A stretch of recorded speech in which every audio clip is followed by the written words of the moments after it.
Recording started again. Okay. All right.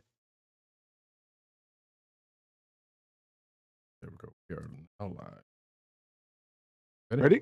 Mm-hmm.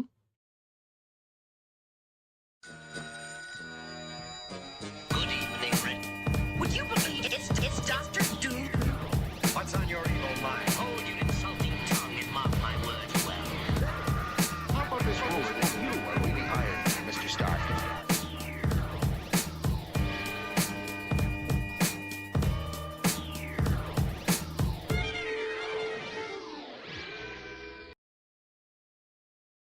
Hello, and welcome to another exciting episode of the Comic Book Chronicles.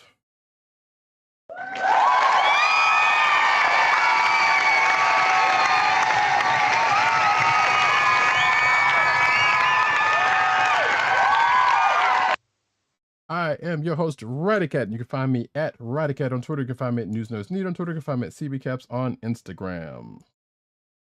South Carolina, will be along the way. And the sound effects you've heard come from none other than, well, let's see. And now, directly from the planet of Brooklyn. One There it agent is. underscore 70 on Twitter and Instagram. What's up, everybody? We are day late, but we are definitely not a dollar short. It's the B, the R, the O, K, L-Y-N is the place where I stay. Co-hosting from the Borough of Kings. And knowing is half the battle. Yes, folks. But if you want to give us $1, you can well, handle that through the Twitch thing. But anyway, stop. You can find this here. I was about to say, in the new year, maybe we'll be starting a Patreon. I know, right? Believe me, I've thought about that. I have thought about it, but there's some logistics we'd have to go through. So.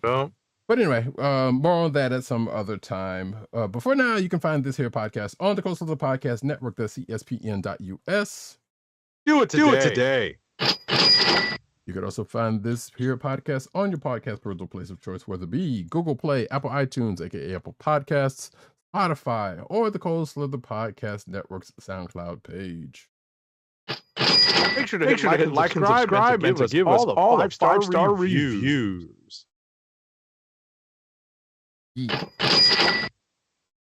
You can also find us recording live normally every Thursday night, 9:30-ish p.m. Eastern Standard Time on the YouTube channel of the Kliq Nation. That's youtube.com/thekliqnation.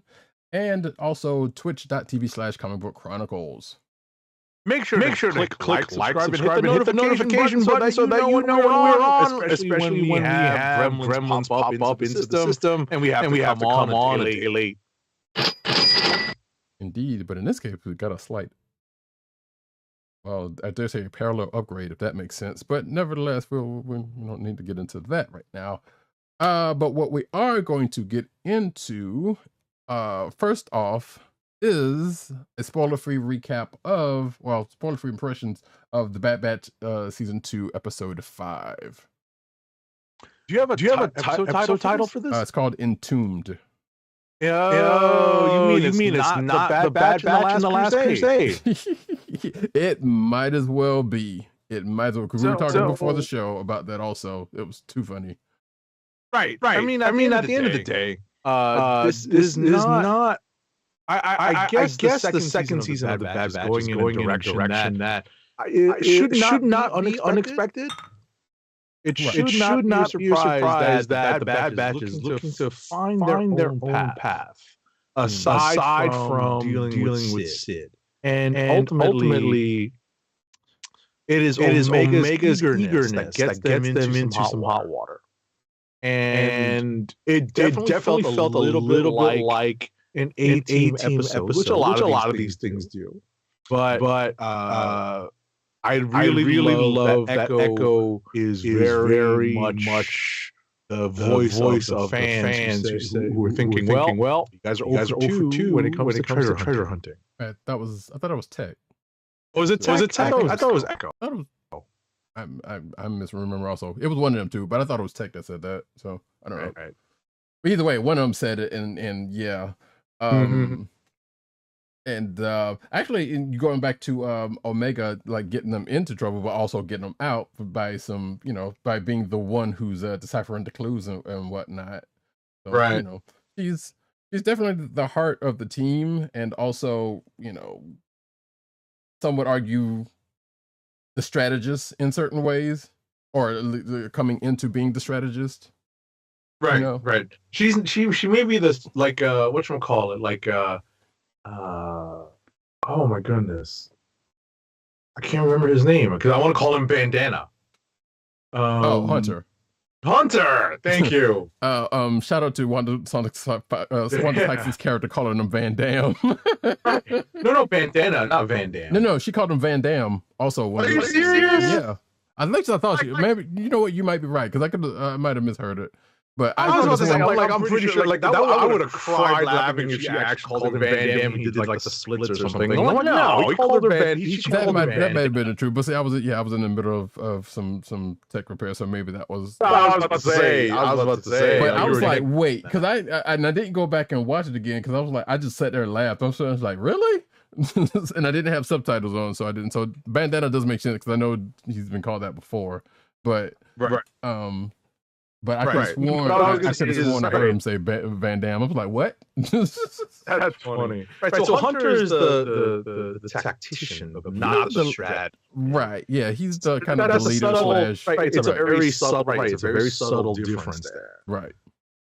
Very subtle. And they have Tech, who's kind of sort of the brains of he's the tech guy, the kind of the brains, but also you have, but he's also a little bit more technical, than Omega.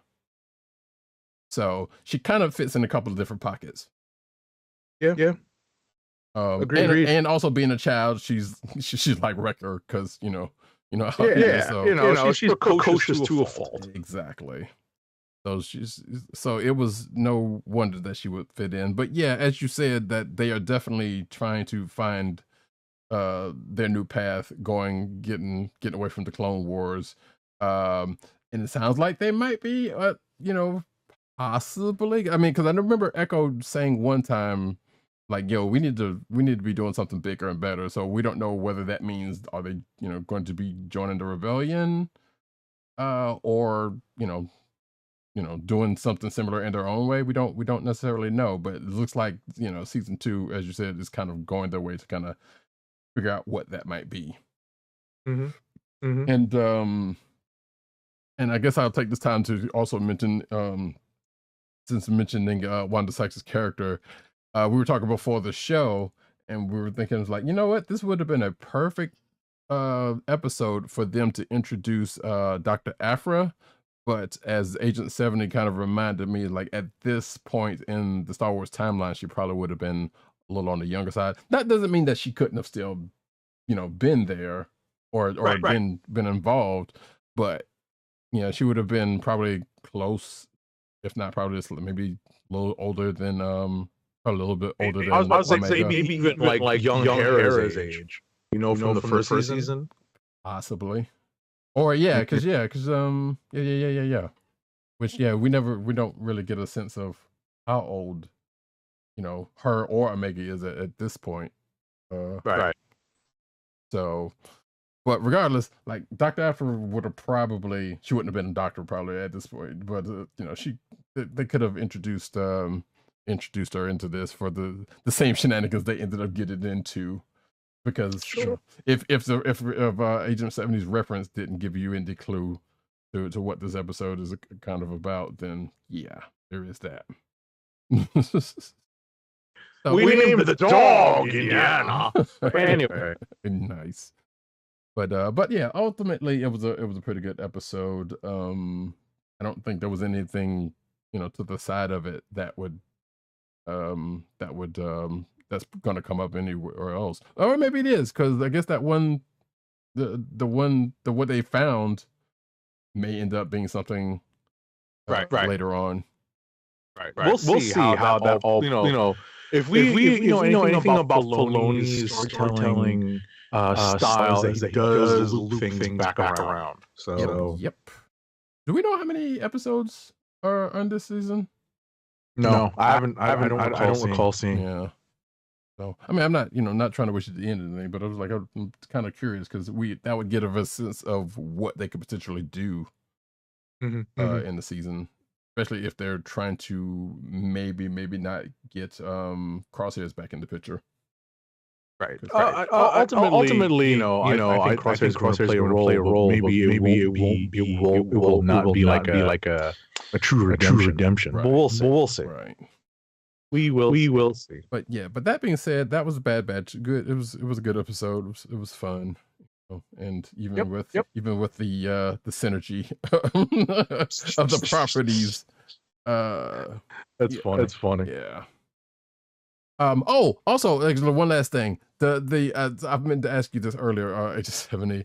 Did not the thing they went in after remind you of The Fifth Element? I have not seen The Fifth Element in a long time. So that reference is lost on me. I've not seen that for the better part of almost 30 years. Go back and look at what they end up going after, and then go back into what they ultimately end up being after in the Fifth Element. They kind of look similar. Okay. So I'll take your word for it. I have not ever thought about going back to watch that movie again. It's a fun movie. Every now and then, if it's on somewhere, then I'll watch it. But yeah, to seek it out, I understand that. Got it. But that being the case, we're going to get over into the books.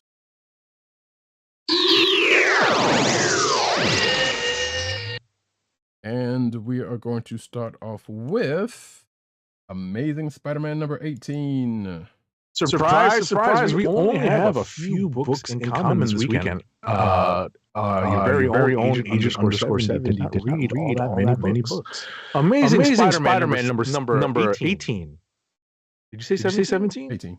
I said 18. Okay. Amazing Spider-Man number 18 is written by Zeb Wells with pencils by Guinness, inks by Rathburn, colors by Marcio Miniz and Eric Arciniega, and letters by our favorite lettering Python, VC's Joe Caramagna.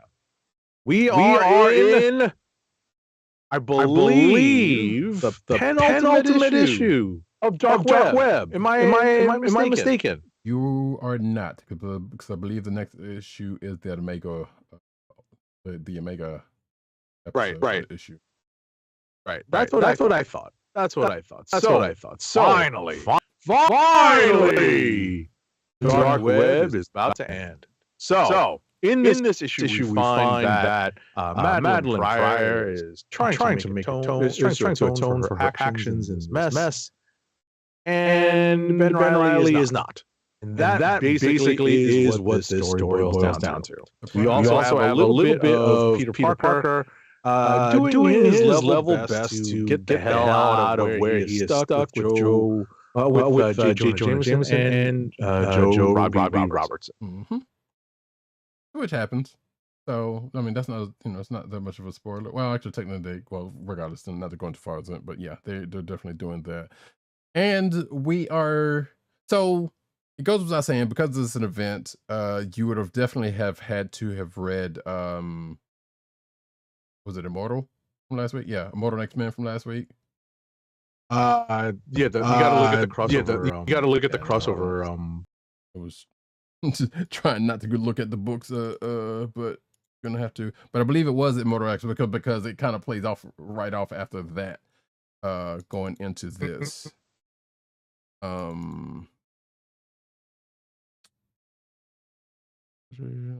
Folks, no, not Immortal. What X-Men was it then?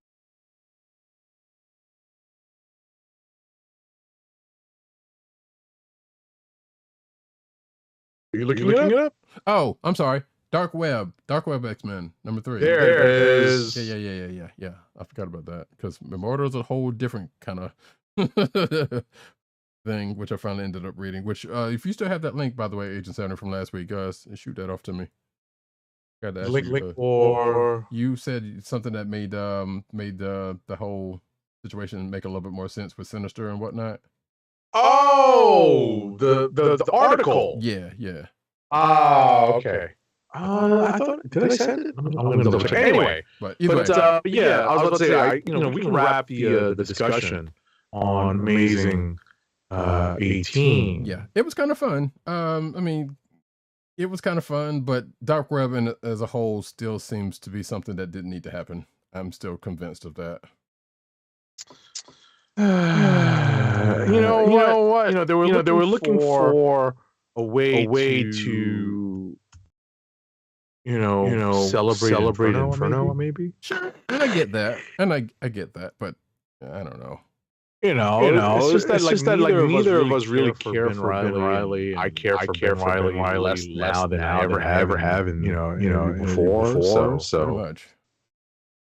Yeah, anything that's been going on between the last volume of Amazing and this event is not doing anything to help that. So, but it is what it is. Next up, though, Gargoyles #2.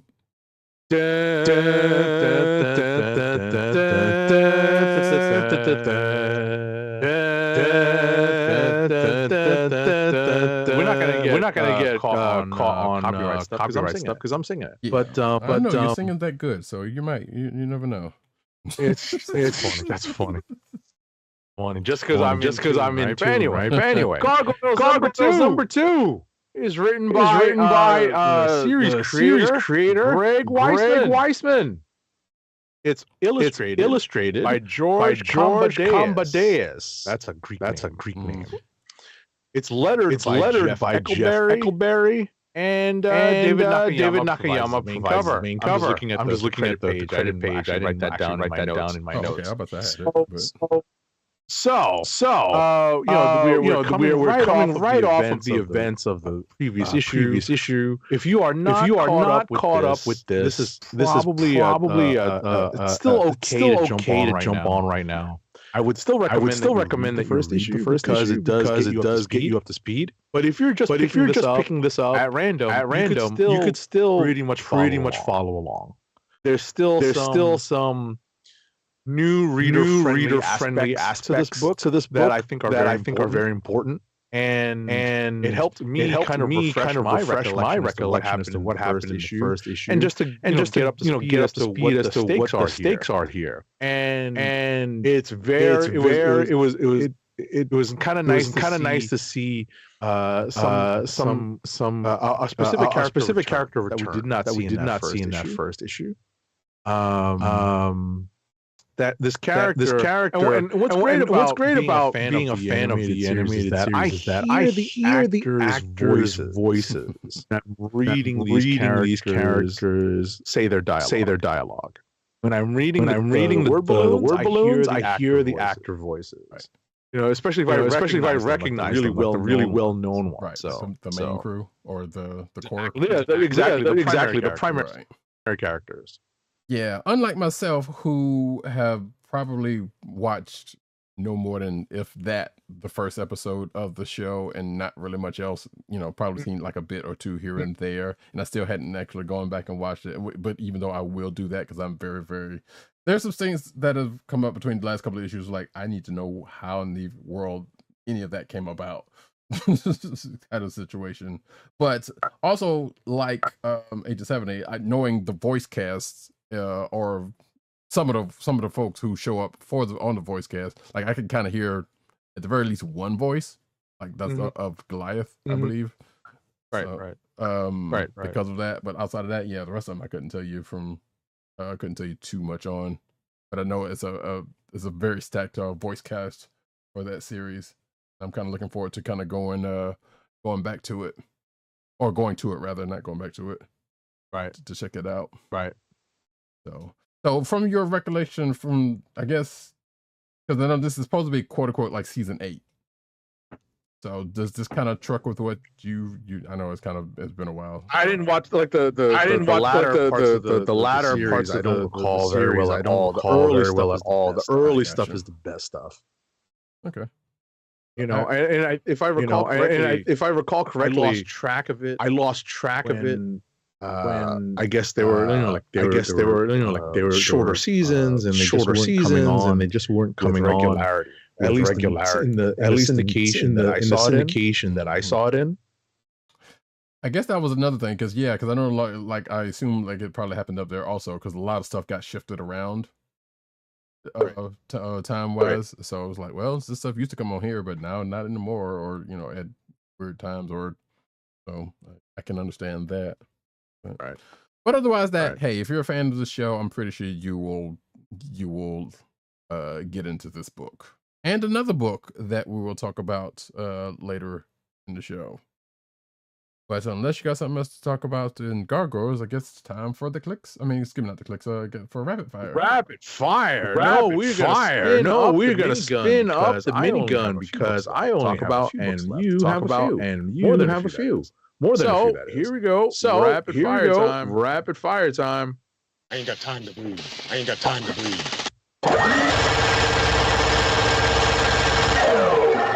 First up for me is the streets of Philadelphia, issue number 27. Barnes with layouts and inks by Sean Alexander, pencils by Herman Aramuspe, background inks by Robert Melendrez, colors by letters by Marshall Dillon. Philadelphia is, or at least seems to be rocketing towards a conclusion. We are in the death throes of several characters that we have come to know over the course of 27 issues.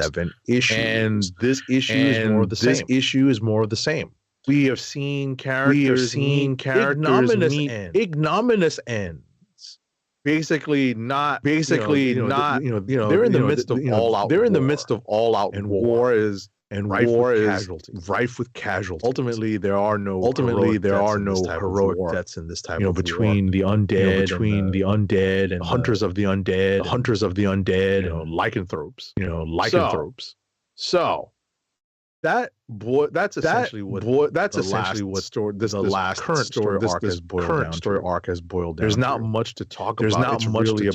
It's really about seeing who end up surviving when all is said and done. So I would definitely suggest if you are into anything like modern day vampire stories with a dash of Hamilton involved, then go back. There are plenty of trade paperbacks out there. I'd love to say go to Comixology, but we don't know the state of Comixology is going to be. So in that case, I would recommend that you go to your local comic book shop. Hopefully it's not too far away. And ask for the trade paperbacks. And see if you can get into Philadelphia, because I do. Next up is Sins of Sinister number 1. Now, I won't spoil too much of this, but the credits are kind of long because there are a bunch of guest artists, so bear with me. This issue is written by Kieron Gillen. With the main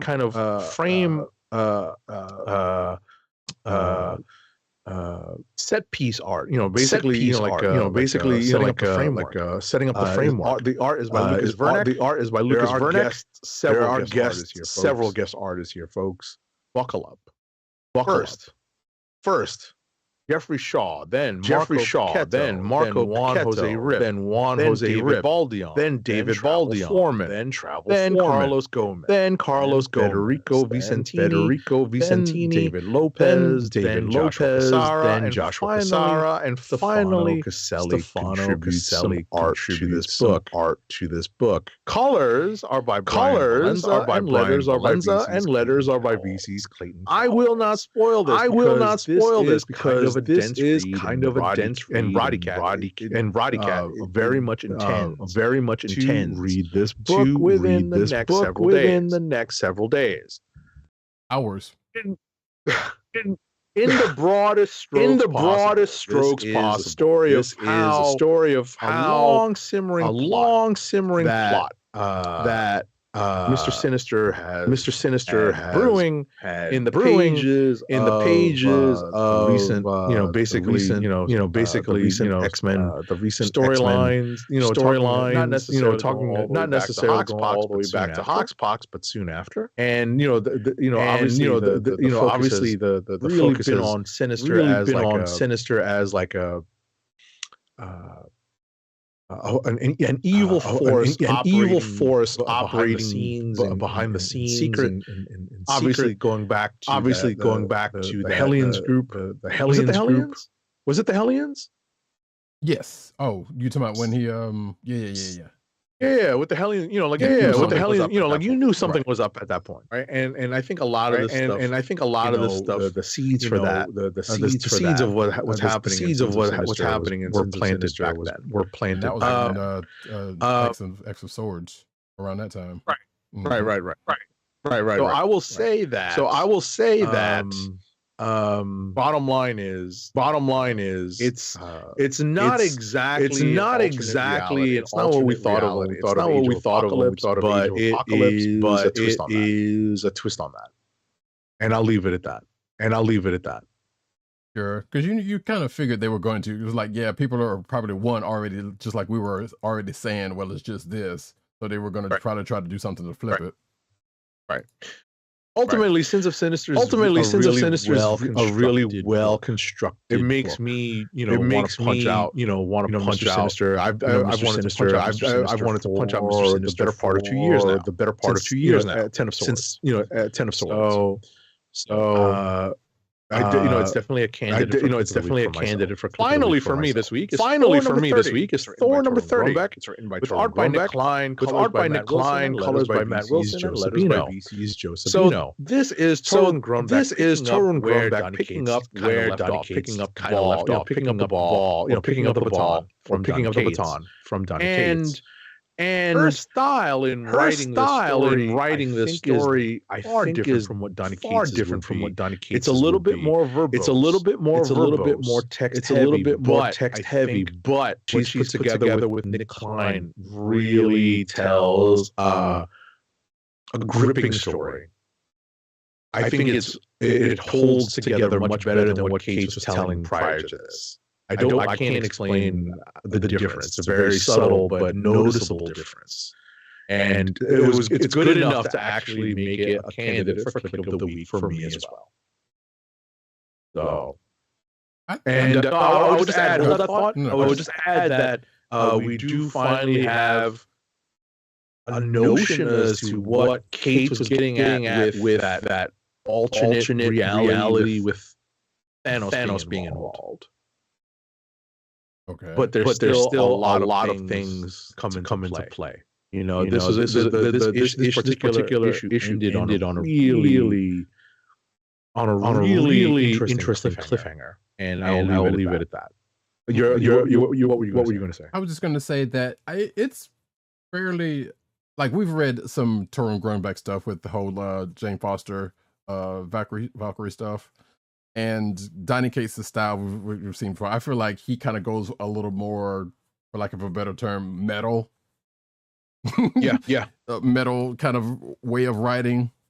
Whereas she's a little bit more, like you said, a little bit more verbose, but probably more, I don't want to say poetic, but it kind of feels like that a little bit in her writing and some of her writings that we've read already. So I can, even without having read this, I can understand how what you're thinking about with the differences. Yep. That being said, we get to my books, starting off with All Out Avengers 5 of 5. Excuse me. Written by Derek Landy. I'm sorry, I'm skipping ahead because I know this is Agent 70's favorite part. Pencils by Greg Land.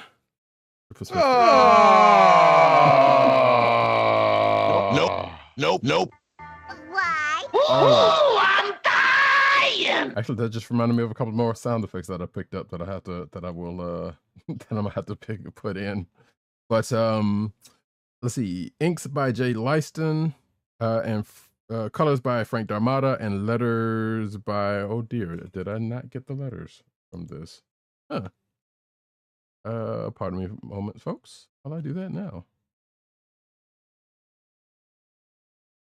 It's only a surprise if it's not someone from VC. It's but I'm pretty sure it's It is VC's Corey Pettit. Hey, Corey Pettit, how you doing? But for some strange reason, I don't have it on my thing, so that's that. But regardless, so as I said, this is the 5th book of this, and the end of this here miniseries. And as I said, I think the last couple of times talking about this book, I was right about who was involved with this thing, because they have been setting this Joker up throughout here and some other stuff that I've been reading. So I was not surprised by, one, the fact that this is going to be continued somewhere else, and finally, the Avengers picked up on what's going on and who's involved with it. And I suspect, like I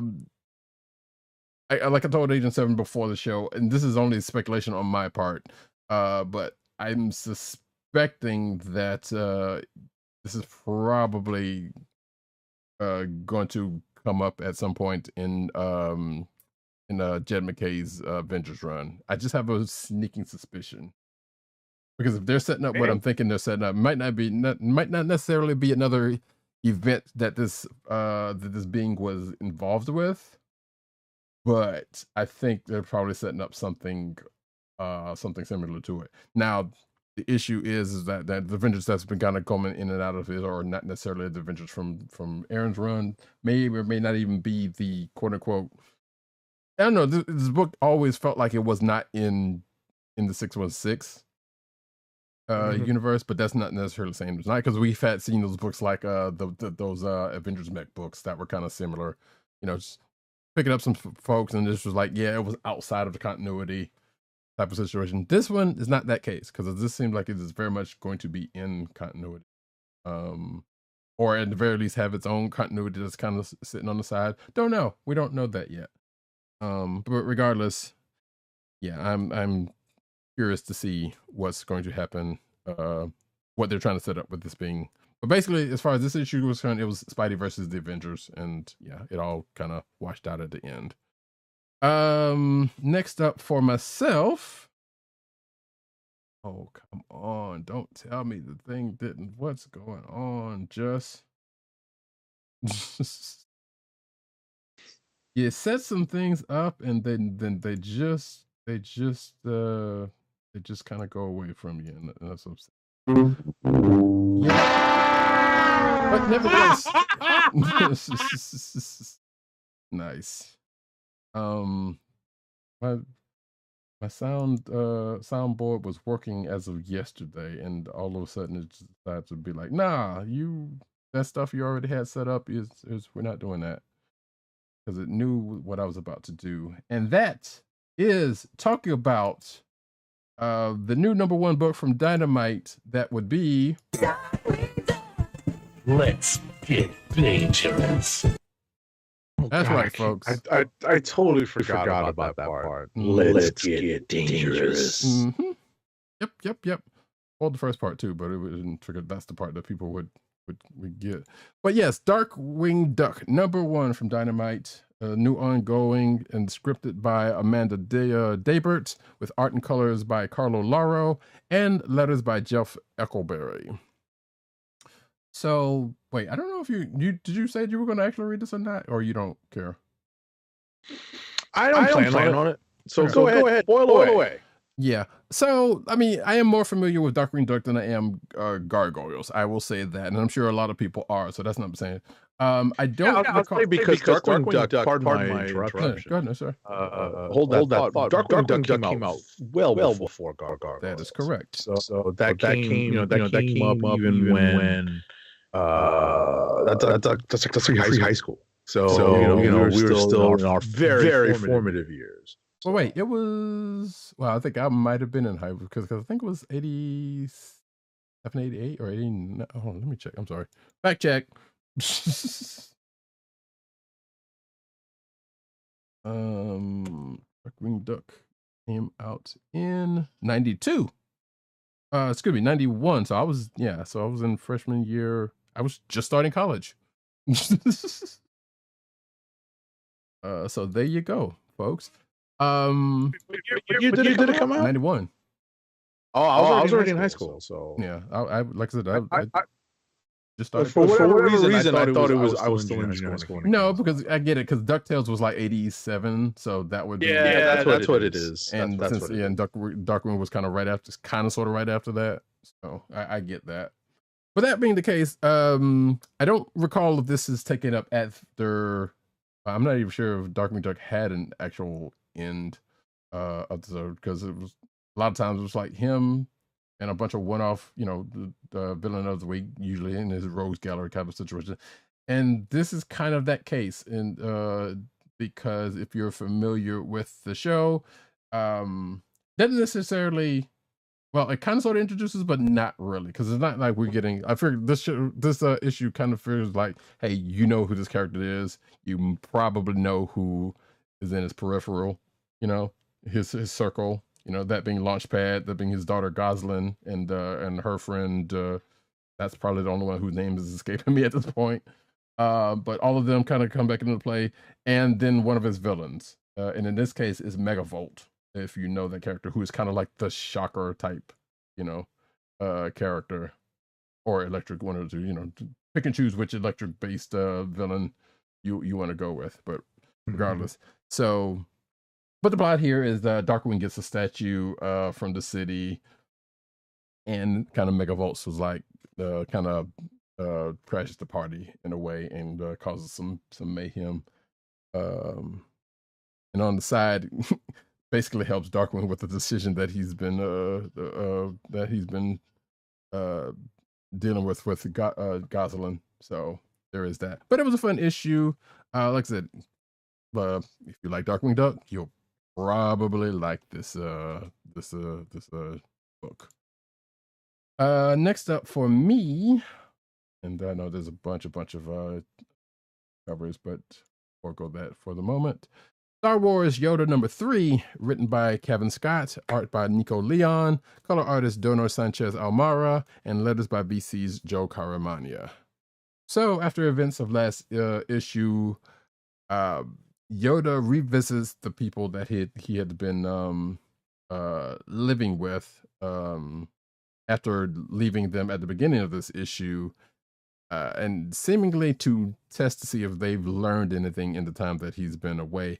It doesn't necessarily give how much time. Well, actually, it kind of gives how much time has been between the time he left and the time he came back, because the character, one of the main characters he's been dealing with, has gotten older. And yeah, that's pretty much that. And I think that pretty much ends this this particular story, and is going into another one that looks to be involving let's say another former Jedi from the prequels, from the way the back cover, from the way the preview image looks. So we'll see how that goes in issue 4. The next book for myself is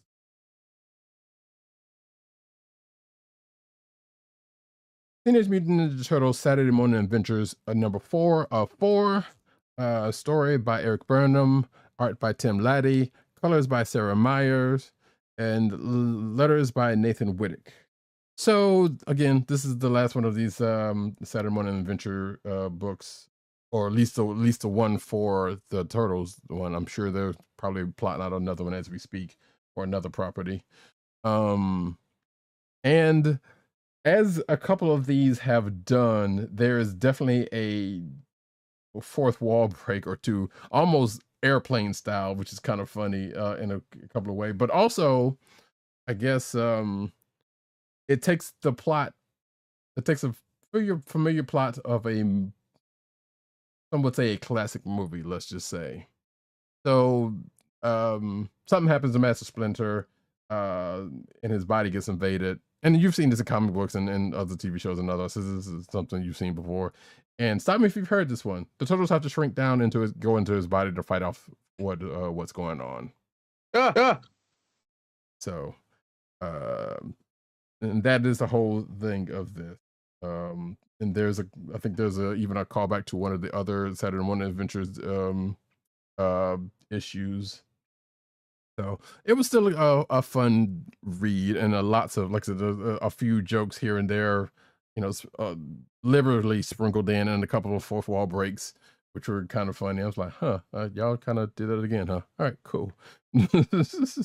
But yeah, if you enjoyed the animated Turtles back in the heyday, just like Darkwing Duck and Gargoyles, you will probably enjoy this book and this miniseries of theirs, which is set in the animated Turtles timeline. Next up, speaking of, this is the Turtles block, by the way, folks, so buckle up. Mighty Morphin Power Rangers / Teenage Mutant Ninja Turtles 2, number 2 of 5, written by Ryan Parrott, illustrated by Dan Mora, colors by Raul Angulo, and letters by Ed Dukeshire. So, stop me if you heard this one. Rita Repulsa calls out an all-out attack on the command center. What she's going in there for, you have to read to find that out, one. But if you've seen the Power Rangers episodes where the command center gets kind of raided, then you kind of have an idea what happens, but not the full extent of it, I will say. And this is like the new Rita, and I say new Rita / the version of Rita they got in the comic books now, where I guess she's got amped up and got a new suit, and I guess she's a little bit more powered than she was. So I guess this is taken up, right after whatever happens around the 100th issue of Mighty Morphin Power Rangers, which I have not read, so I'm one of these points I'll catch up on that. But nevertheless, Krang's looking for Shredder for some reason, but someone. Oh, and Casey Jones is a ranger, but on the bad side, kind of a la Tommy. But there might be a swerve in there coming up if one part is to be believed or not. We don't know what's going on with that. But someone comes in unexpectedly at the end and shocks the whole crew. Who that is? Read and find out.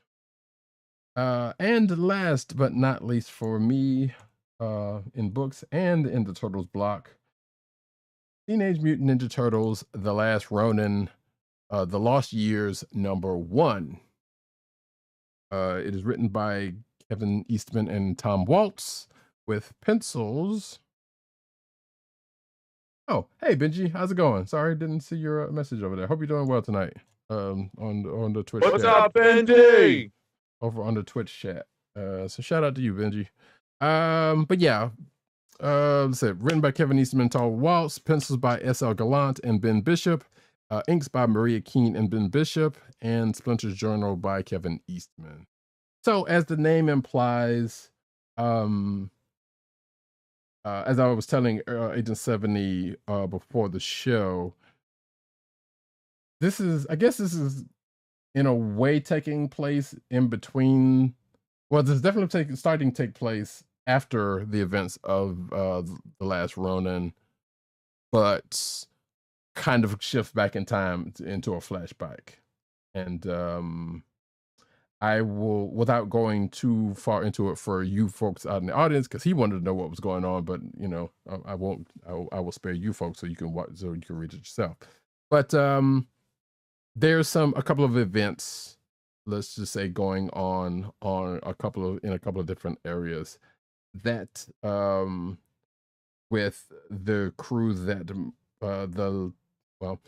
at this point you know who the last Ronin, the last turtle was, so I should go ahead and just mention it. But there's some things that are going on with them and the folks he left at the end of the last series, and I'll just leave it at that for folks who are curious. And again, like I said, it goes into a good bit of flashbacks, or a good bit of flashback, which it might be what this book is going to do. I'm not sure how many issues this is going to be, because I didn't see an issue count on it, even when I looked at Comic List. Yep, that's the one, Benji. So, but yeah, it was an interesting read. I thought, because like I said, it's the stuff that is in the quote unquote present time of that world. I guess they're going to do something with, and then I guess the rest of it is kind of like filling in some time chunks, going into the last event. And if you like the last Ronin, I suspect you probably will like this. I don't know. I know a lot of people really liked that series. I think we amongst them. So where this is going, don't know. But I was outside of filling in some gaps and probably setting up something, a future thing that we don't know. Benji Game says, I'm glad they're doing the Lost Years. Yeah, I guess. I don't know. There's some things to be answered that I'm kind of curious to see whether they are going to answer, but I guess we'll see. And that, folks, is it for me. Kliqs of the week. Kliqs of the week. So we did get a couple from our absent. We've got a full roster of Kliqs of the week. Yeah, we did.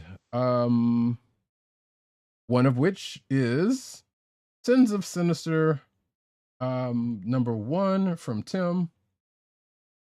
And the other one, and the other one was James Bond James Bond 7 number 6, or 007 number 6. Don't get the man's code right. I haven't, and that was Dirt's pick. I haven't had a chance to pick up, or not pick up. Excuse me. I hadn't had a chance to read this James Bond series, but I'm curious about it. I'm actually kind of surprised that Tim, because I know Tim's a James Bond fan, so I'm kind of curious as to whether he's read it or not. But I know he's also busy, so. But yeah, those are their picks. Do you have yours, Agent 70? I am in between a couple of books, as I said earlier. One is Sins of Sinister number 1, and the other is Thor number 30. But I think I'm going to side with, for the second week in a row, at Tim Dog 98 and go with Sinister number 1 as my Kliq of the week this week. Yeah, I am kicking myself for not getting around to this book, but I'm just kind of doing 2 or 3 different things, even with the day that we had to before we recorded. Kind of upset with them, but I'm gonna make up for that. Like I said, after the show. I was gonna say it's not like we were all relaxing on the day that we took off. Because of the delay. I was, but you were not. So it's okay. Right. You know. Oh, wait a minute. There we go. That should have fixed that. Hopefully. Thanks, Benji. Benji said there was a major echo on you, and I think that's what happened with that. I don't know why that happened, but okay. So you might have been echoing this whole time. Oh no. That's fine. Well, I was about to say not on my recording. No, but the video version I'm sure is gonna have some echo. I might, depending on how bad it is, I might deal with. Not that I know a better way easier way to fix it, thankfully. But to keep it pushing, for myself, I am slightly torn because there's all this turtle stuff that was actually kind of fun. Darkwing Duck was kind of cool. I wasn't surprised by All Out Avengers, so I can't say I would put that one as a pick. I'm kind of glad that's over, but it's not. So I understand. Amazing had some. Which is still kind of crazy to say. Like Amazing had a couple of fun moments, but that one's definitely probably not going to. No, far from it. Not going to be the one. So I guess it's down to a duck and some turtles. Oh, excuse me. Mm-hmm. While I'm thinking about it, which is only going to take me another 30 seconds. Benji, what'd you get this week? If you got anything? 5 minutes later. That was no. That was for my benefit. I think I would say let's just go with the Turtles, but like I said, there's like 3 different Turtles things I've read this week. So that'd be a little bit cheating. So let's go with Saturday Morning Adventures 404. That was like I said, fun. I like them. I kind of like bits about all of them. But that one was just, pure. They even had a reference to Saturday morning cartoons. Like I said, that was kind of one of the references they made. That was kind of fourth wall breaking. So that was kind of funny. But yeah, there is my pick as I pull up the thing right there. Actually, I'll just pick that cover. And nothing been slammed with work for a while, so I haven't been able to do much at all with comics. I understand, it happens. And she understands. But with that, we are going to get into the news, but first, let's hit up an ad read. Our first ad read of the night. What did I say I was going to do first? Funko? Funko, yeah. Funko, fun at first sight. It's your home for exclusive collectibles, such as their world famous pop vinyl bobbleheads, apparel, including t-shirts, hats, and socks, and brand merchandise, including custom DIY pop figures, art books, and skateboards. And now the listeners of the Comic Book Chronicles can enjoy 10% off your entire purchase when shopping at Funko. To place your first order with 10% off, and to help keep our show free for you, go to our network website at cspn.us. That's cspn.us. Then click on the Keep Our Podcasts free link at the top of the page. From there, scroll down to the Funko link and place your order. When you get to the checkout, put in the offer code SHOP10 for your 10% off discount. Funko through cspn.us. Do it today. Now we get into the news.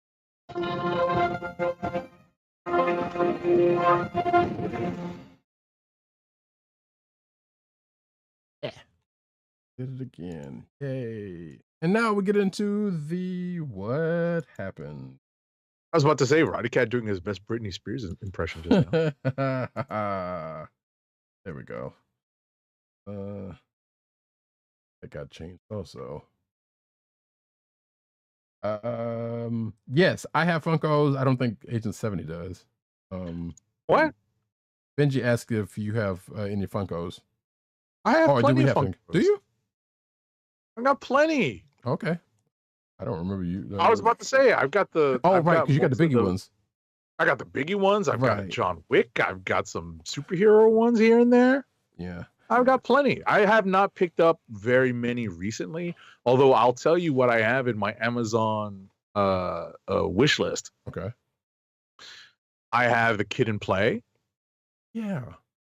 Where they're doing the kick step. Mm-hmm. And I also have goodness. No, it's actually TLC. Okay. Oh, you got yeah.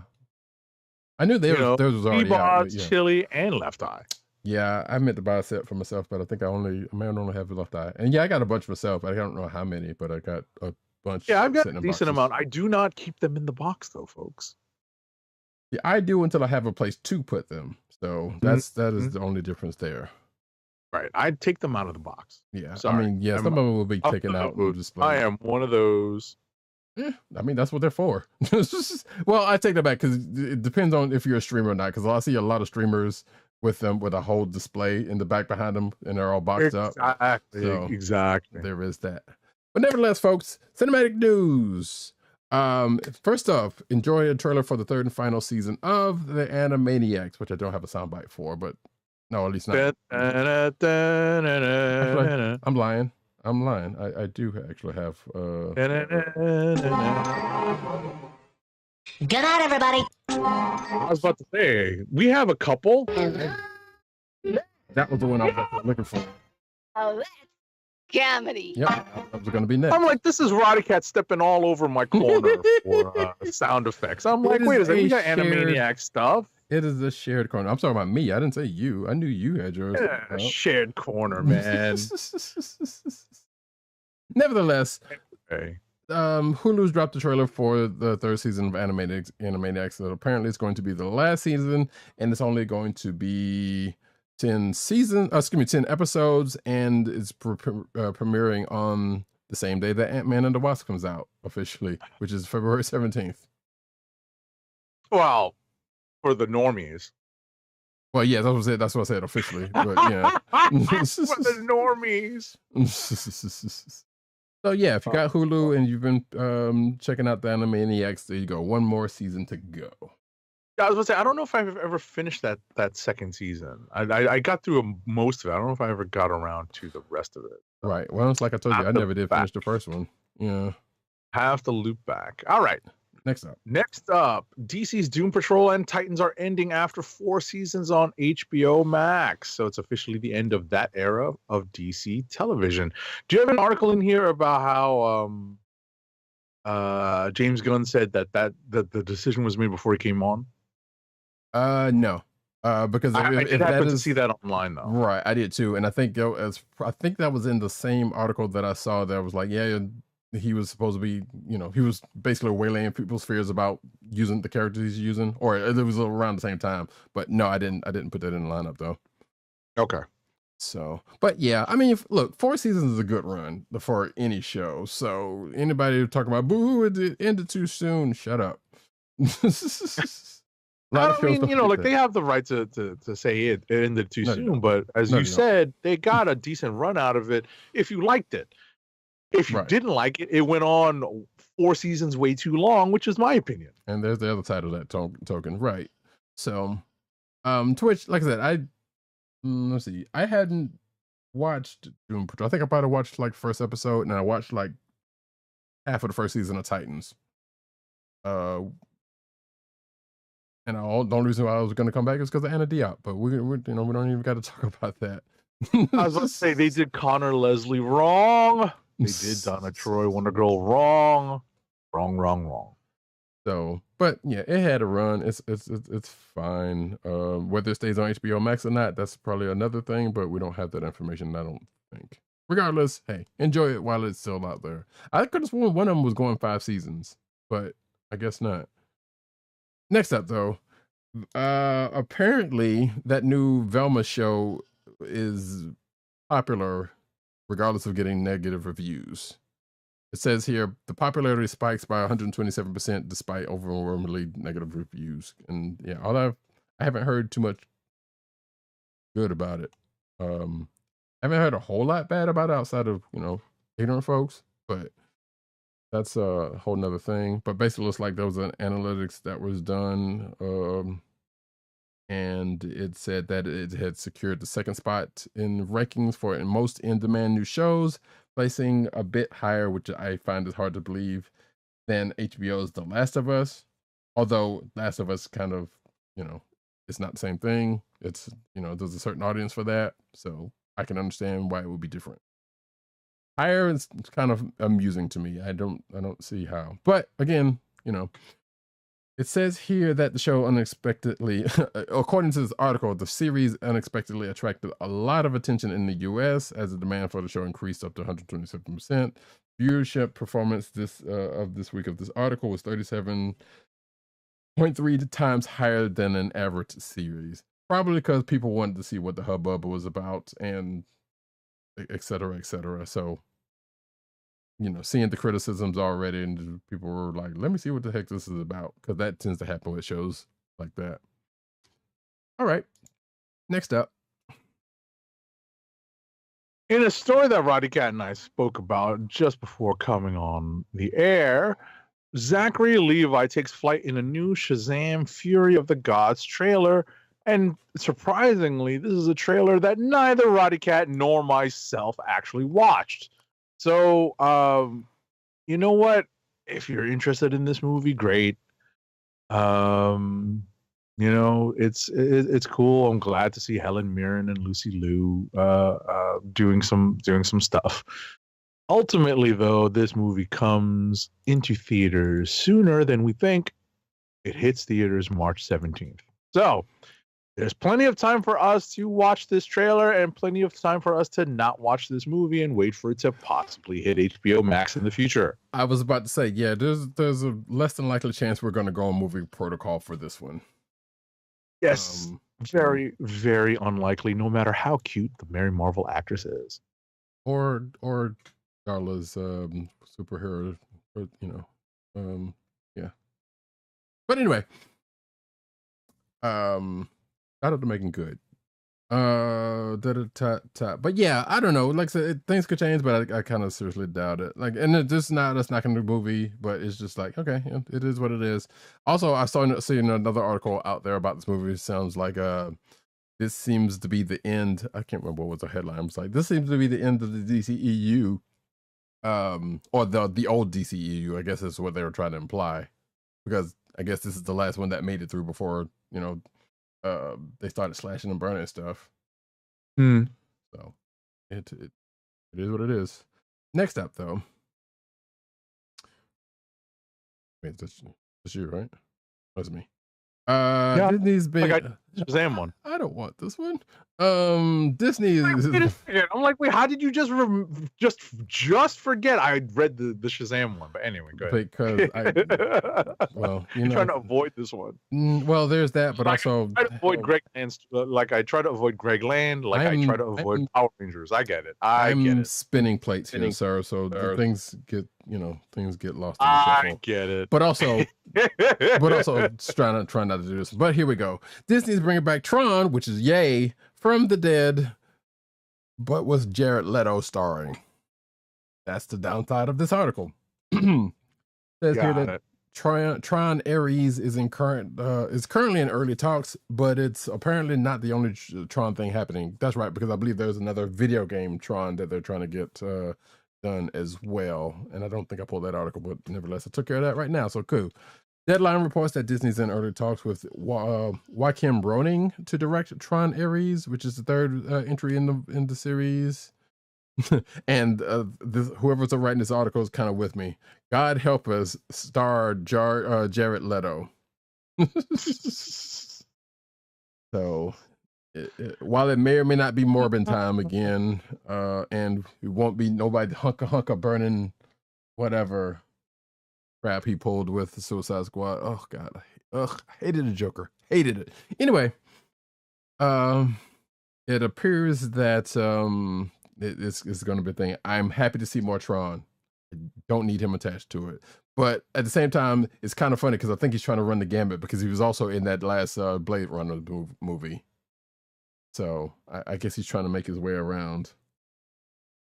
And it says here, though, lastly, it says the notion of a Leto-led Tron film has been circulating since 2017, when the Hollywood Reporter kind of broke the idea of it. But yeah, stuff was erased, I guess, up until now. Those are my words, not the articles. So, okay. There you go. Next up.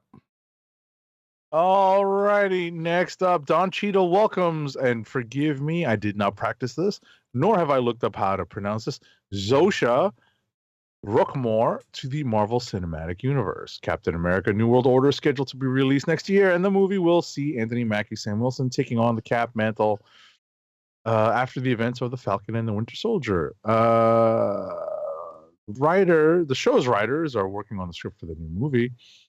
And this week it was announced that Zosha Rookmore would be joining the cast. Currently, her role in the MCU is unclear, but Deadline reported it will be, quote, key, unquote. So Don Cheadle's tweet is attached to this, and it says welcome mama, because her tag on Twitter says mama, or her I don't know what they call it, say handle on Twitter is mama. Okay, so apparently she was in Space Jam, that last Space Jam movie. I don't remember. I don't think I would know her if I saw her. She was also in Precious and the Mindy Project, going back to that last Velma story, I guess. So yeah, we don't know who she's gonna be. So we'll see. We'll see. Next up, the Bear breakout star Ayo Edebiri, excuse me, joins Marvel Studios' Thunderbolts movie. Shout out to OJ Purple Slut Stuff, aka Classic Material, who had retweeted the story so that I might see it. Not to me, but I just happened to see it after he retweeted it. So yeah, apparently we don't know who she's going to be in the Thunderbolts. And apparently she is from that show, The Bear, which I haven't seen. About the was it a food truck or is it a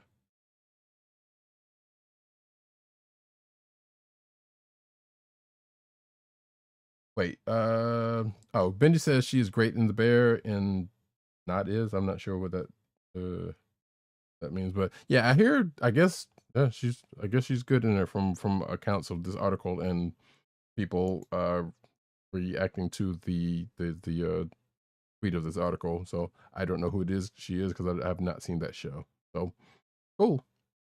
Next up. I mean, you know what? At the end of the day.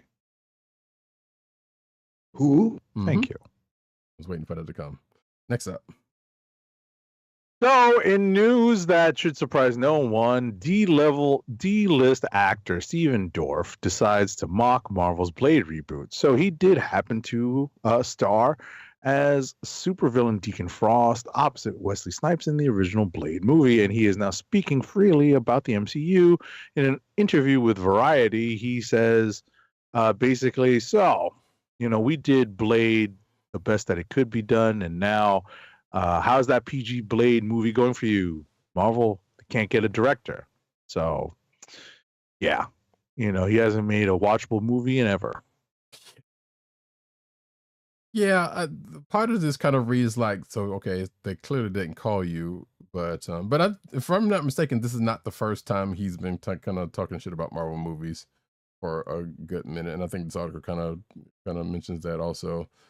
Mm-hmm.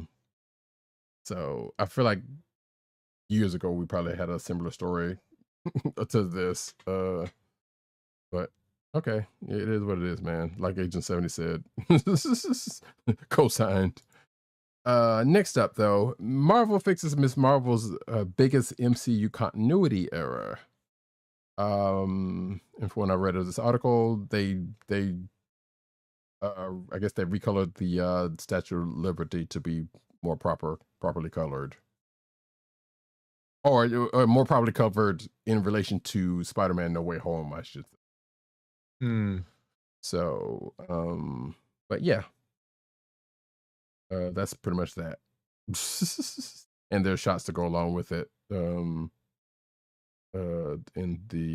this article. So hey, if you're interested in that, go for it. Haven't revisited that series, so I don't think anybody noticed that much to care.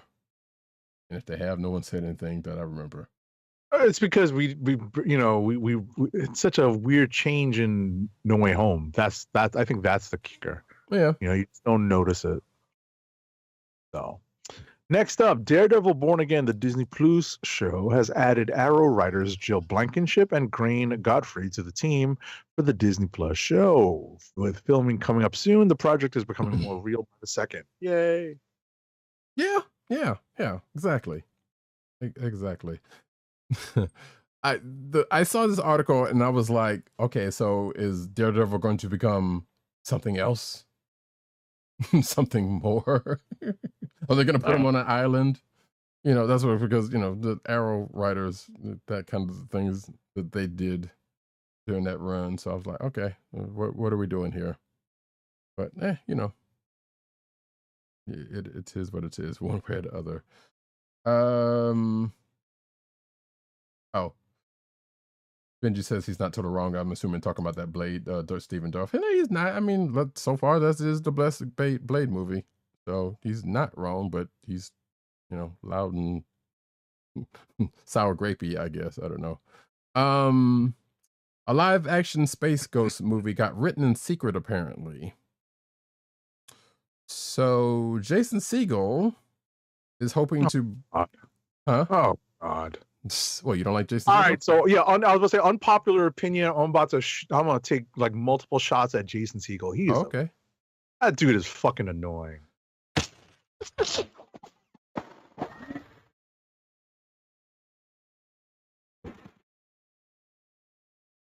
All right, Fuck then. Jason Segel. Okay, so I guess you didn't like How I Met Your Mother or his method offering. What a fucking annoying guy that is.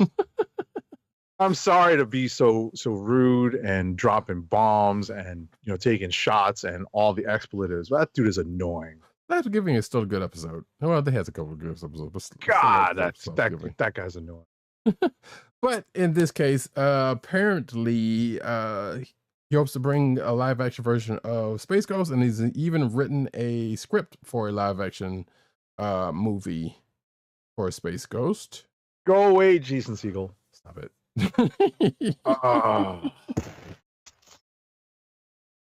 And then it just goes through, the whole 60s show and the whole Hanna-Barbera stuff and Space Ghost Coast to Coast. And of course, they're talking with Jason Segel because he has that show coming out with Harrison Ford on Apple Plus. So hence the reason why they're talking to him at all. I think that's what got me more aggravated. I saw ads, I think, or an article trying to promote that show that he's got coming up on Apple TV Plus, and I'm like, oh, I hate that guy. Fucking hate that guy.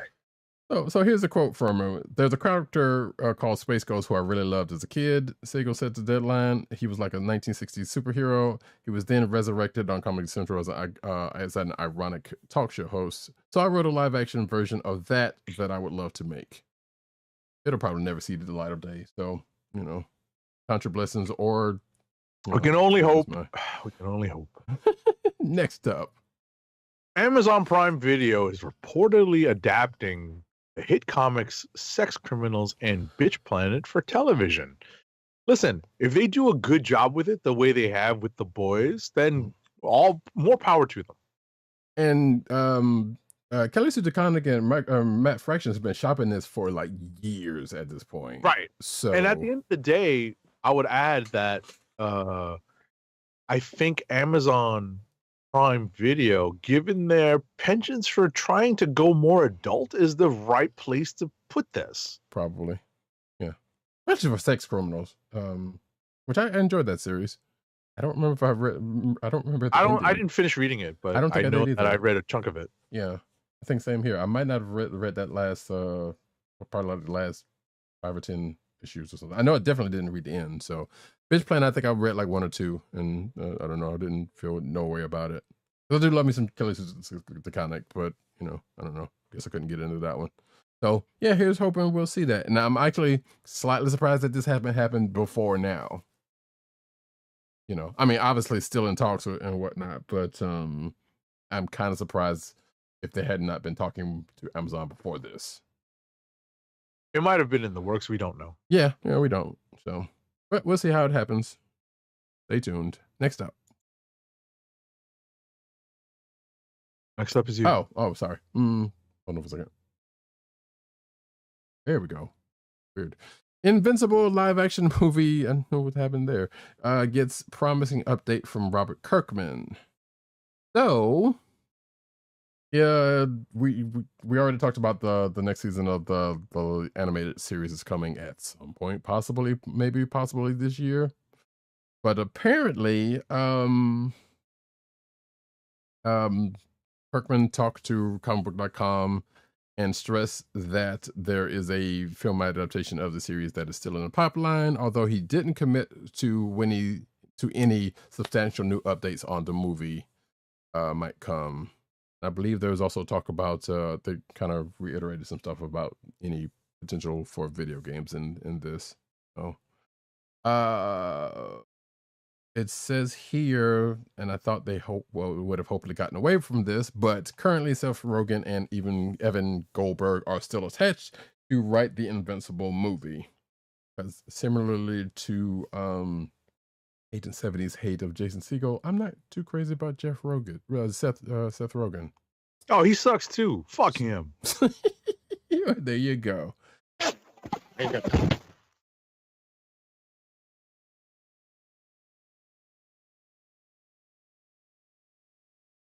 But it also mentions Rogan's current attachment to the Invincible TV show, which, yes, he executive produces and also has a voice in. So, yeah. Next up, though. I was about to say, like, I have another unpopular opinion I will share. I am no fan of Will Ferrell. Fuck him too. Huh, interesting. Okay. We'll unpack that one later. So I was about to say we've hit the triumvirate of the people that piss me off on TV and movies. Indeed. The Lord of the Rings returns to Netflix. Some good news if you still maintain a Netflix account after the announcement that they are cracking down or at least charging people for sharing their passwords starting very soon, in about a month. The Lord of the Rings returns to Netflix. And the special part about this is that they're going to be back on Netflix in the US on February 1st. And for the first time on Netflix, all 3 movies will be on at the same time, because apparently prior to this, they had only ever been on Netflix separately, but not together. It's true. They were all over HBO Max, though. Exactly. I was about to say, are they taking them off HBO Max? I wouldn't think so, but I don't know. Let me see if this article. That's curious. I was going to say it doesn't say in the article. Yeah. I was just skimming it. Yeah, I wouldn't think so, but stranger things have happened. Interesting. So yeah. Wait. What's up? Was it a South Park joke that had everyone basically owning like the extended edition anyway? So it's like, what do we need it on Netflix for? Unless you decided to sell your whatchamacallit, your physical media. Yeah, I mean, you're not wrong. And I still have mine, so that's for sure. Yep, same here. Same here. The only one I don't have is one of the Hobbit movies. I'm still trying to figure out which one. Oh, I don't own any of the Hobbit movies. Actually, I take it back. I do know. I think I might, for some reason, I think I have the second one, but not the first one. I'm not sure how that happened. Got it. Well, there's 3 of them, so you're still missing well, okay. So one I might have. No, I don't think I have that one either. So yeah, maybe I am missing 2. We'll see. Either way, that is that. So hey, if you like Agent 70 said, you still got Netflix. You got some Lord of the Rings to get back on there soon. Yep. What? Oh, I said net. What's next? There you go. Wait. Seth Rogen's doing a Teenage Mutant. Oh God! Too much Seth Rogen. What? I was just reacting to Benji said in the thing. Yeah. So Benji says, I hope he does a good job on the TMNT movie on Netflix. He should stay away from that probably. But I thought I heard rumblings of that, but I thought they got away from that also. So we'll see. Anyway, Dungeons & Dragons Honor Among Thieves has a new trailer, has action, jokes, and a chunky dragon, and also a couple of familiar places and spells to folks in the know of the Dungeons & Dragons lore. I believe there's a city in Neverwinter that gets a shot. I didn't watch this trailer either. I could have neither did I. That sounds interesting though. Yeah, I thought I saw something about a gelatinous cube was in the trailer, but again, I haven't seen it. Looking at one of the other articles, comes out August 2023. Last I heard. Interesting. I don't know how to feel about that. Paramount Pictures has, of course, released a new trailer for the Dungeons & Dragons movie, which comes out. Does this have a date? March 31st of this year, which, as this article says, comes out in the same month as Creed 3, Scream 6, Shazam, Fear of the Gods, as we've aforementioned, and, of course, one we will probably be going on movie protocol for, John Wick Chapter 4. Can't wait. Yep. Can't wait. Indeed. But yeah, this Dungeons & Dragons movie seems kind of fun. I don't know. The last one was kind of a bleh, or last couple. But I don't know. May check it out. We'll see. Next up. The Simpsons have been renewed for their, listen to this, folks, their 35th and their 36th season. Goodness gracious. Speaking of shows that will never die. They're going to be, I was about to say, they're heading for, they're going to pass their 800th episode mark. Unbelievable. believable. Oh, yeah, I'm getting too old for this shit. Yeah, that's crazy. Apparently Fox also That's some. I was gonna say that's some One Piece stuff. Oh no, I actually get that. Just about. It's almost there. You're not gonna catch it up with One Piece at unless One Piece ends at some point. It's not gonna happen. But yeah, getting real close. That's crazy. Apparently, yeah, it says here that Simpsons crossed the 750 mark last year, and they renewed Family Guy and Bob's Burgers. One of which I'm like, why? Although I don't really watch either one. I guess I shouldn't care either way. I hear good things about Bob's Burgers, but I've only seen like an episode. Family Guy probably should have run its course. But hey, it is what it is. I guess I could say that about The Simpsons also, but here we go. Yeah. Right. And now we're getting to the anime corner.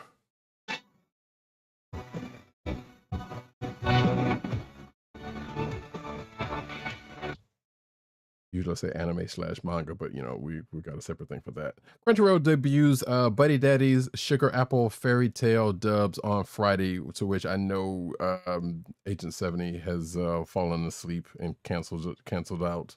He doesn't like dubs. I mean, we're neither one of us really. He doesn't like dub. I will watch a dub. I will watch a dub of some stuff because that's how I came up. I actively dislike dubs, but not as much as Will Ferrell, Jason Segel, and Seth Rogen. So yeah, like I said,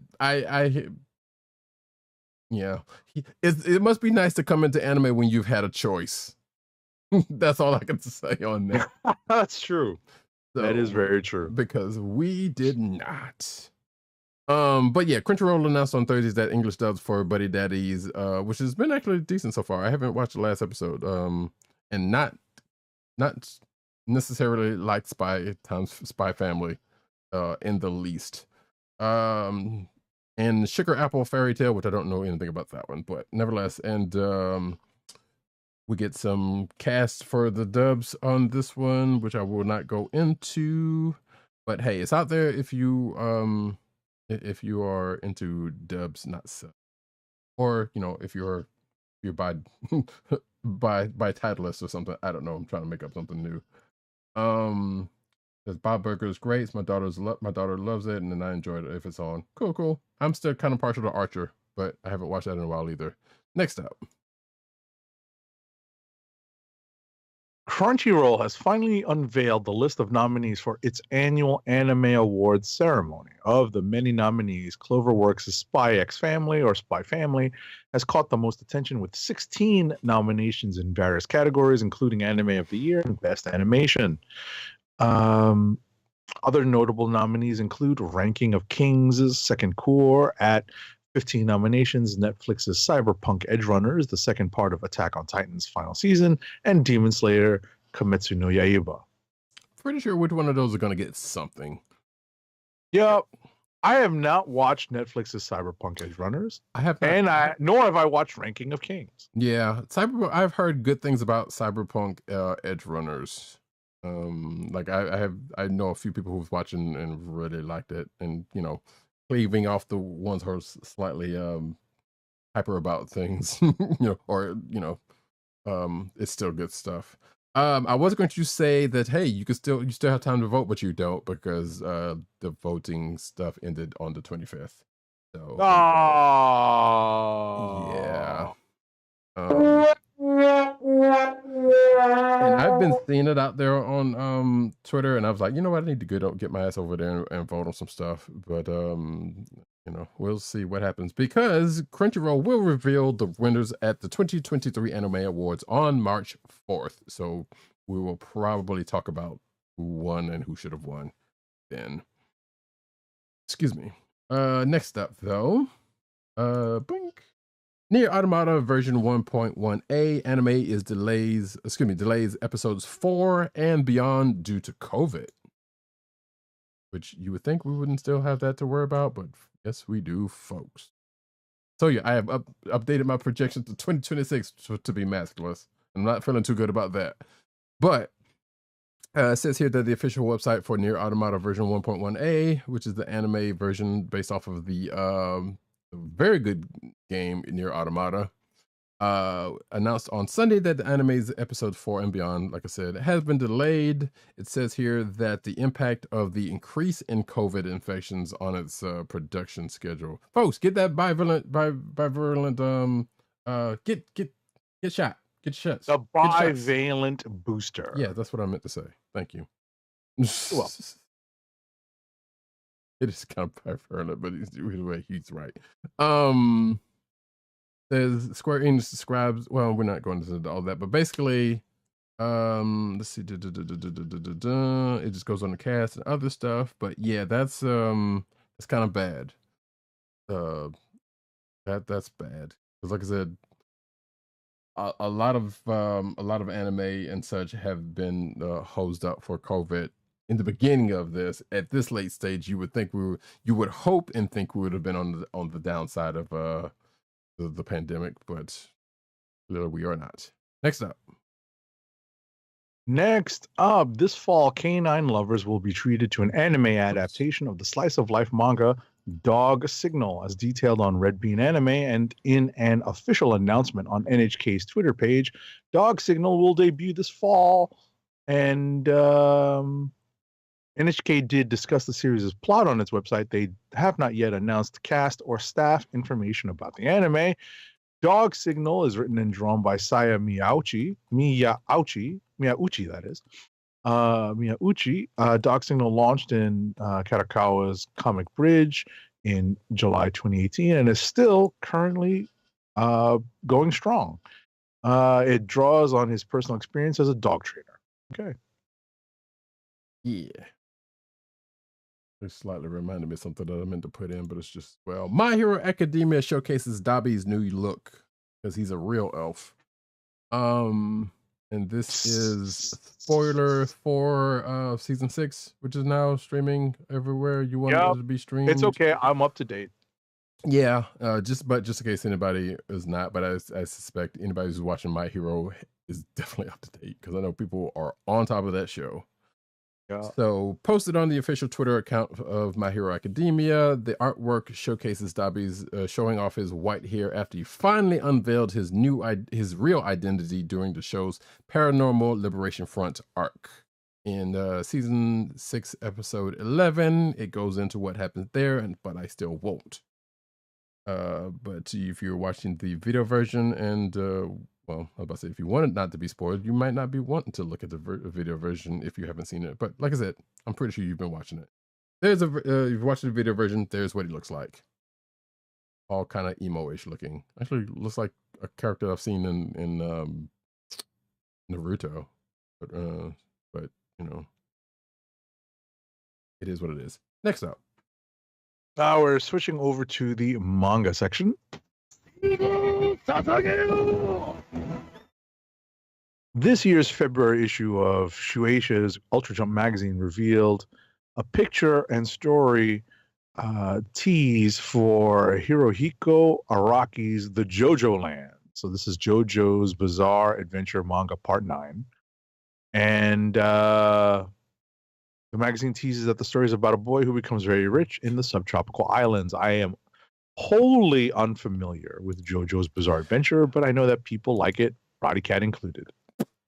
I still haven't honestly finished. I'm not caught up with it, but I have watched a good bit of it to know how batshit it gets, and I would very much want you to watch it.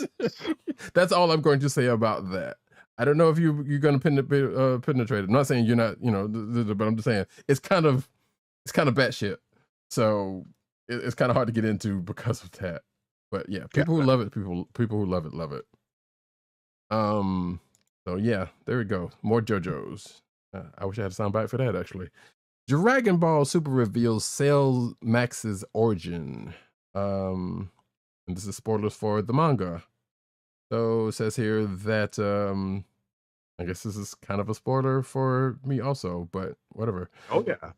Cell Max was the big villain at the climax of Dragon Ball Superhero, but was much different than the previous famous incarnation. There's a much larger kaiju-sized version of the villain, came with much more power and was pretty tough to defeat. Yeah, and it kind of goes on into what happened there.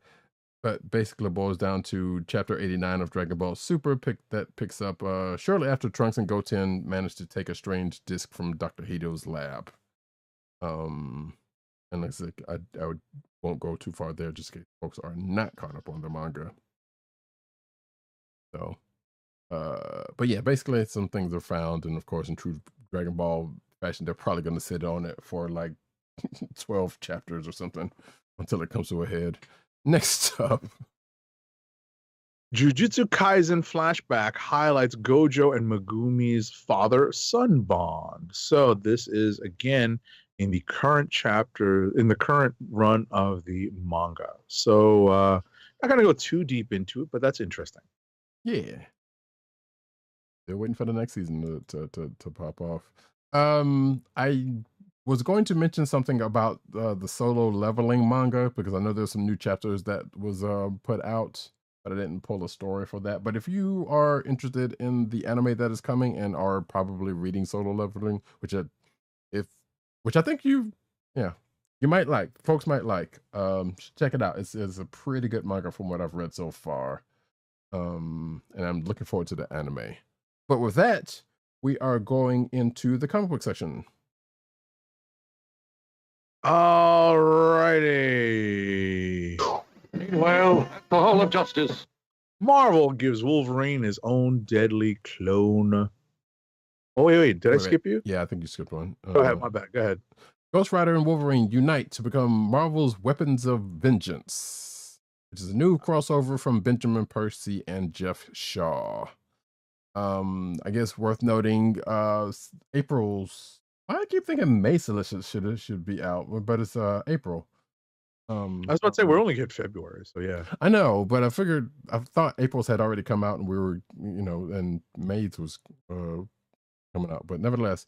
But basically, April's solicitations are out for the various publishers, and a lot of this news is coming from there. So, it's called the crossover. It's called Ghost Rider, Wolverine, Weapons of Vengeance, and already talked about the creative team. And it's a mini event that kicks off in August with the release of Ghost Rider, Wolverine, Weapons of Vengeance Alpha, as they tend to do, #1, which features cover art by Ryan Stegman. And the story will continue in Ghost Rider 17 and Wolverine 36. Luckily, Agent 70 is reading both of those.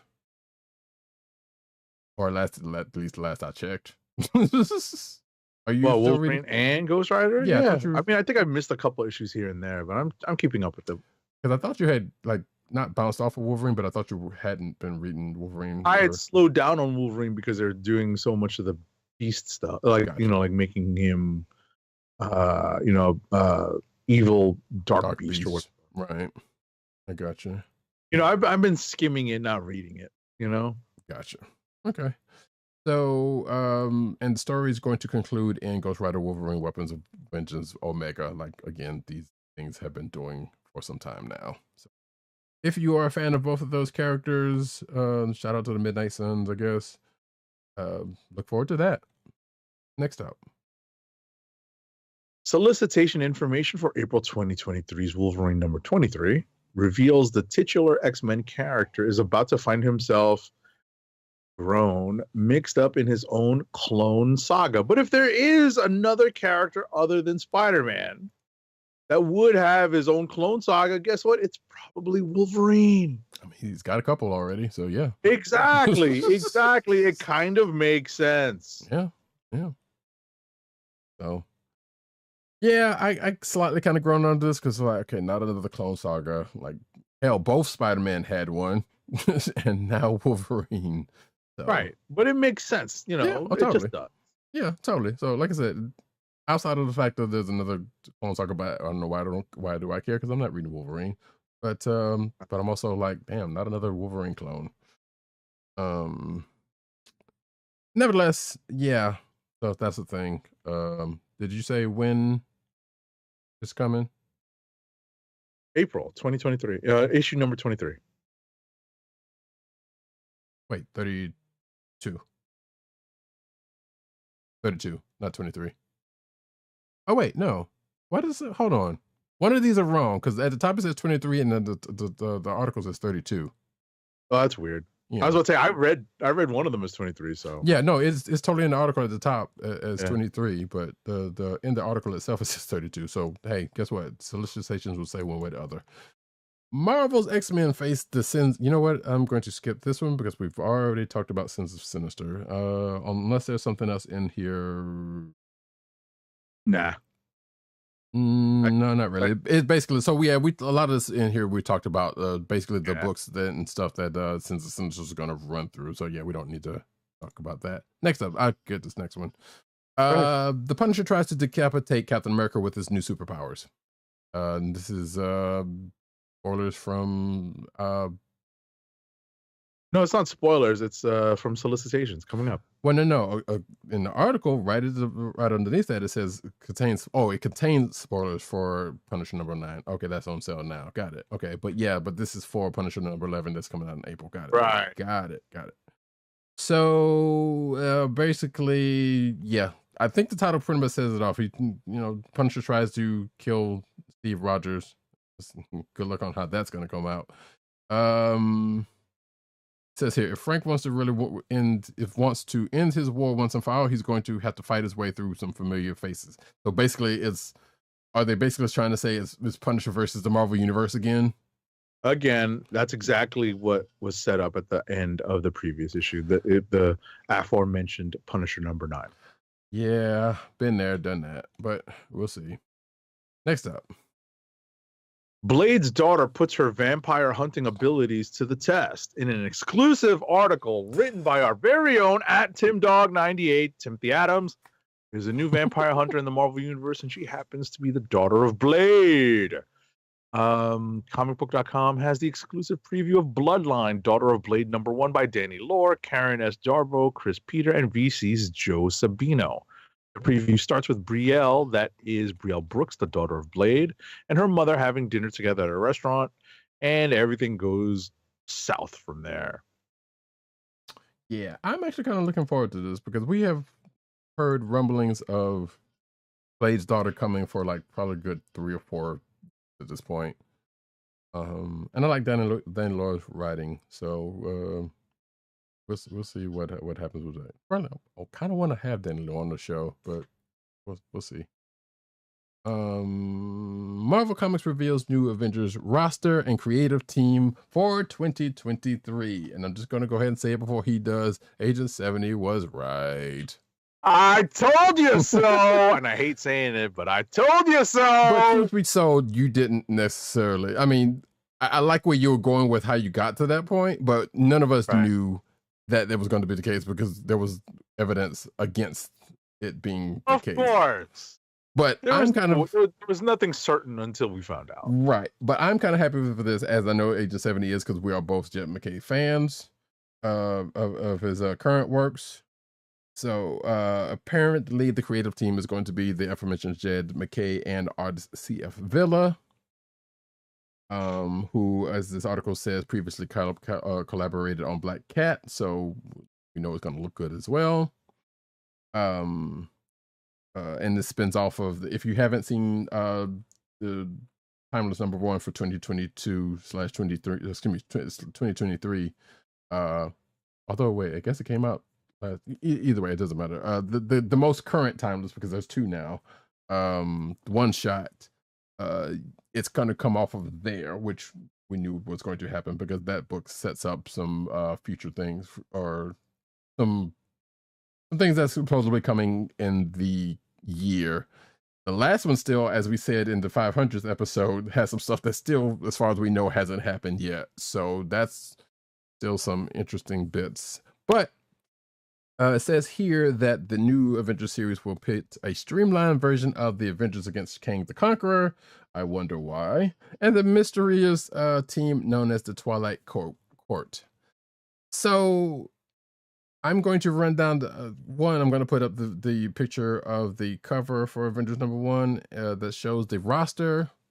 It looks like they're going back to 7. Well, actually, technically, they're not really going away from that 7 thing. But if you're not watching the video version, we have Vision and Scarlet Witch, Black Panther, Sam Wilson, Captain America, Captain Marvel, who's apparently going to be the chairperson of the group, Thor, and Iron Man. So the group doesn't necessarily change that terribly much, with the exception of the fact of the first few folks, or the first couple of folks that I have named, and the addition of Sam Wilson. Now, the amusing thing, before I hand it over to Agent 70 for his thoughts, is that most of these folks on this roster have a project coming out in the MCU. Not most, but some of them. What a coinky dink. Yeah, weird. And they're going up against Kang. We don't know when we're what a coinky dink. Yeah. Huh. How funny is that? So when I saw this roster, I'm like, yeah, okay, we see why they're doing this. Maybe they have other things, maybe just, but come on. Yeah. Hello, Synergy. Nice to meet you. Exactly. So, I mean, we joke, but it is very much the case. Like, come on, man. But I'm still interested in reading this, because one, big Avengers fan, two, Jet McKay's writing has been good so far. So I'm kind of curious as what his take is going to be for the Avengers roster, for the Avengers team. But yeah, let's not overlook the fact that there's what's going on here. Does it say anything else of this? No, not really. Avengers #1 will release on May 17th, 2023. And Marvel also features some of Bella's concept art for the series in February's Stormbreakers 2023 sketchbook. There you go. Next up. Oh, wait, hold on. Sorry. One little tidbit that I didn't see. Marvel recently teased the possible return of the Uncanny Avengers as a part of the publisher's free comic book day promotion. And they also revealed that Jason Aaron will be returning to the Star Wars franchise as one of the creators involved in the anthology series Darth Vader, Black, White, and Red. Interesting. So those are tidbits that I had not seen. Next up, though. Marvel is collecting the backstory of Parker Robbins, aka the Hood, in a trade paperback that will release just ahead of the Disney Plus series Ironheart, in which the character will play a leading role. The Hood, the saga of Parker Robbins, will collect the Hood number 1 through 6, Dark Reign, the Hood number 1 through 5, and material from Dark Reign, the Cabal. The 296-page trade paperback will go on sale on June 7th, 2023, with an MSRP of $34.99. Yeah, before you said that thing about Ironheart, I was going to say, gee, I wonder why he's getting this. But yes, there we go. Star Wars new Ewoks comic teases tale of horror on Endor. So it says here that Star Wars was celebrated the 40th anniversary of Return of the Jedi by presenting the Ewoks like fans have never seen them before. It says in April, Marvel Comics, which previously announced a Jabba the Hutt comic tying into the anniversary celebration, will publish Star Wars Return of the Jedi Ewoks #1, which is a 32-page one-shot written by current Deadpool writer Alyssa Wong. I believe I saw her tweet on this, actually. Featuring artwork by Lee Garbett, Casper Wingard, and Kyle Hotz, and Paulina Ganacho. The issue features several short stories framed by a group of Ewoks telling tales around a campfire, including some tinged with horror. Sounds like a fun new take on Ewoks and a great way to celebrate Return of the Jedi's anniversary. And kind of sound like those Vader Castle Halloween books. And that Tales for the Rancor book from a couple of weeks back. So it's kind of along those lines if you've read any of those. So, cool. I was going to sing the Ewoks theme for the show, but no one wants that. So moving right along. Alrighty, so for the fans of the comics, the Star Wars comics that Marvel's putting out, this is a story that has spoilers for Star Wars Han Solo and Chewbacca #9 on sale now.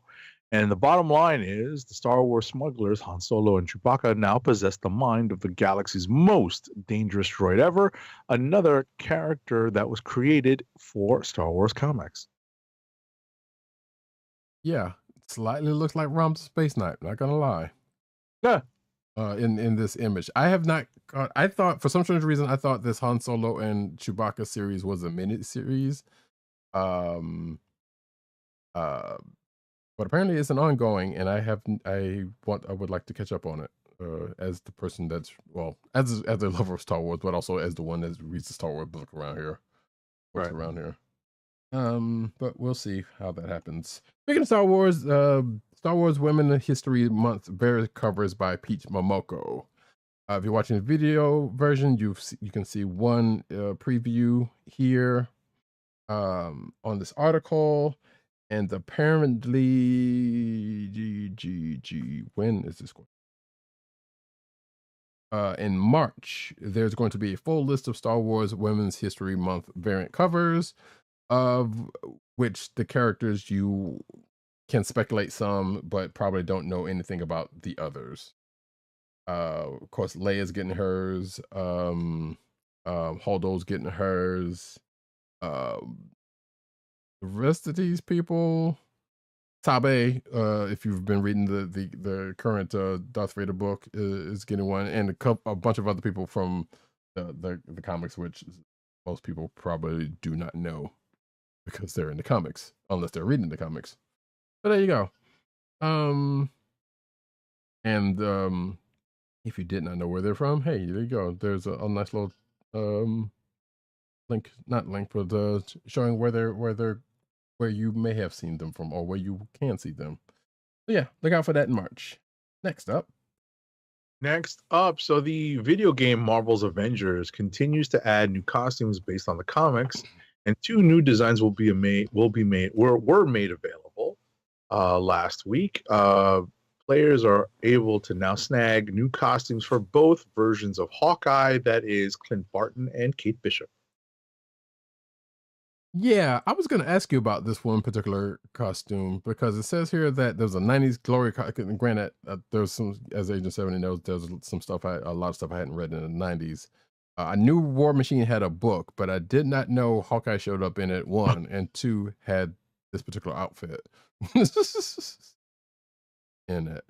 So maybe I have to see I was going to ask you if you knew, if you've seen that before. But I'm gonna look. I haven't opened up the image, so I'm looking it up now. Wow, just clicking on the Twitter link to see it. Yeah. But while he's doing that, I have some good news for Agent 70 at least, because Marvel's Avengers won't be supported after September, so he probably won't hear me talking about anything coming to Marvel's Avengers anymore after September. Thank God. The game will still be playable for owners, including online, for the foreseeable future, which means probably another year as things tend to go. So yeah, Square Enix basically came out and said that, hey, yeah, that's happening. And you know, the marketplace is going to close up, but game's still going to be out there. So after March 31st, oh wait, I'm sorry. So coming March 31st is going to be an update pushed out. That's pretty much going to close out the cosmetics that you can get from the store. So I guess if you want any cosmetics, you better get them now, including the ones mentioned. And then going into closing out official support on September 30th. I should probably finish that game one way or the other, because I remember starting it and I didn't finish it. I kind of remember this suit, very short-lived. Gotcha. Next up. Disney Dreamlight Valley developer addresses the possibility of Marvel and Star Wars characters. So in Disney Dreamlight Valley, players can explore a world inhabited by many of Disney's most iconic characters. Since releasing in early access last September, the game has featured familiar faces such as Moana, Scar, and Buzz Lightyear. Apparently, in an interview with comicbook.com, Gameloft's Manea Castet addressed the possibility of Star Wars and Marvel characters jumping in. Apparently, he did not shut down the possibility. Yeah. Basically didn't say it would happen, but didn't say it couldn't happen. Right. So I guess stay tuned for that. New Batman game launches crowdfunding campaign. So it says here a new Batman tabletop game has raised nearly $500,000 on GameFound, which I have never heard of this, but I am assuming it is a Kickstarter-like for board games. I'm going to assume. Night Games has launched a crowdfunding campaign for Batman Escape from Arkham Asylum, which actually sounds like a game that is already out for some reason. But hey, it's a new tabletop game set in the DC universe. The core game is a semi-cooperative dungeon crawl style game in which players take the role of one of Batman's iconic villains. Each one has their own objectives and abilities. So kind of sounds like Disney villains then. Got it. Players must work together to overcome the guards, security systems, and other threats in Arkham Asylum to escape the infamous prison. However, while the players can escape Arkham Asylum together, only the player who completes their objectives is declared the winner. So if that sounds interesting to you, you can hop on over to whatever site that is and pledge by February the 7th. Next up.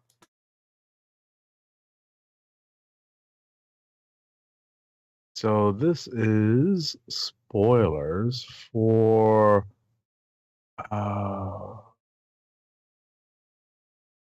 DC's latest Batman One Bad Day comic, but I know that they're different ones. Okay, so this is the Bane version. Okay. Right. Yeah, I'm trying to get through this because it's not written the way I'm used to, telling us, like what issue it spoiled, like where the spoiler is. So, right. But the bottom line is, yeah, I'm not reading this shit. I think that was a one shot that came out like last week. Yeah, but I'm trying to read this, read this just to get to the gist of what the secret team up is. Basically, he teamed up with Bane, if I'm not mistaken. Okay. I believe that was the case. I mean, that's what the image teases. So right. There's an image that accompanies the article. So. Right. So, which I guess makes some sense given, hey, he's teaming up with the Joker for some dumb reason. Why not the person who broke his back? That makes no sense whatsoever. Anyway, Dawn of DC continues with Titans, Green Lantern, and Cyborg. So yeah, DC is continuing to announce new titles in its Dawn of DC project. I believe, didn't that start this week with that Action Comics? No, I think I feel like I saw the Dawn of DC banner on that, but I'm not reading Action, so I don't know. Regardless, so let's see. We have some creative teams for some new books, which includes Titans from Tom Taylor and Nicola Scott, Green Lantern from Jeremy Adams and Zermanico, and Cyborg from Morgan Hampton and Tom Rainey. And then it just goes into the premise of those books. So yeah, and I believe Titans are taking over for the Justice League. Yeah, that's the gist of it. At least temporarily, right? I guess one of the byproducts of this whole death of the Justice League thing is that the Justice League is stepping back to reassess, and in the interim, in the power vacuum, the Titans are expected to step forward. Weird. That's like they do with almost every other crisis or whatnot, or at least a couple. Shout out to 52, I suppose, and the like. Anyway, next up. So speaking of DC Comics has lined up 3 comics for Free Comic Book Day. Dawn of DC 2023 Free Comic Book Day Special Edition will spotlight the year-long Dawn of DC event that kicked off this month. This current month. The comic will include a new original story plus previews of upcoming titles. Okay. Yeah. Buckle up. We got a lot of DC books. Whether we're gonna read them or not, we'll see. We'll try some of them. I know, but we'll see what happens there. Teenage Mutant Ninja Turtle: The Last Ronin announces comic focusing on, on 4 new turtles, which I guess I teased that. I might have teased that initially earlier, unintentionally. Or maybe intentionally. But yeah, it says here that to talk about the Last Ronin Lost Years, which we talked about earlier. There's another one coming called The Last Ronin Lost Day Special, written by Kevin Eastman and Tom Waltz, and with Ben Bishop and illustrator and colorist Luis Antonio Delgado.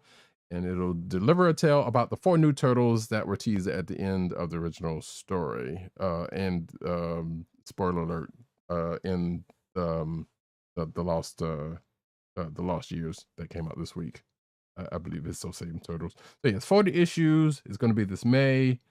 And not a big surprise, I guess, especially after reading, the Lost Years. Next up. Fans of The Expanse book series and recently concluded streaming series who want more of the crew of the Rocinante.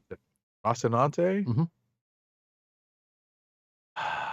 And their star-faring adventures, now that the show is over, are in luck as Boom Studios is bringing back its line of The Expanse comics with a 12-issue limited series that Boom says, quote, broadens the Expanse universe in ways that will change how fans view the entire series, unquote. It's written by Green Arrow Year 1 writer Andy Diggle, with art from Voltron legendary Defender artist Rubin. When is this coming out? The Expanse Dragontooth #1 goes on sale in April with covers from Christian Ward and Young Gyun Yoon. The Expanse is a good sci-fi show if you like hard sci-fi. I need to actually finish up because I think those last couple of seasons I had not watched, but they're out there on Amazon. So, but they're good. But it's good. It's a good show. Paper Cuts moves distribution to Simon & Schuster, apparently.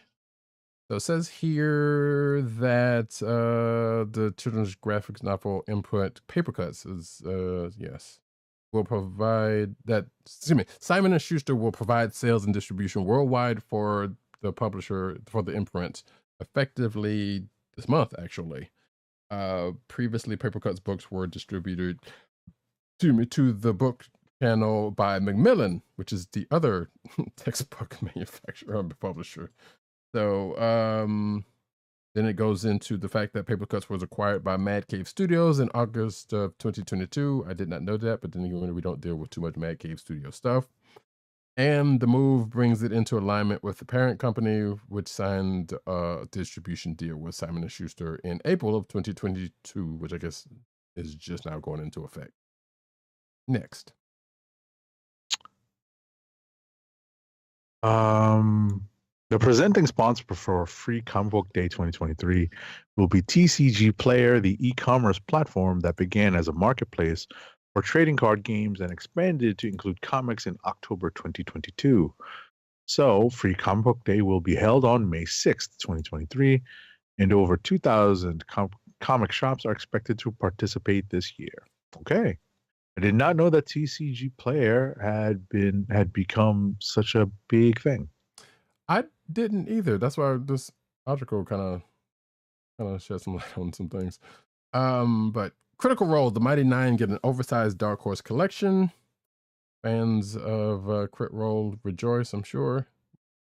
It says here, per Screen Rant, the new collection comprises 4 previously released books centered on the backstories of all of the characters, or most of the characters. I'm not going to name them all, but you know Crit Role, the Mighty Nine, so I don't have to say so.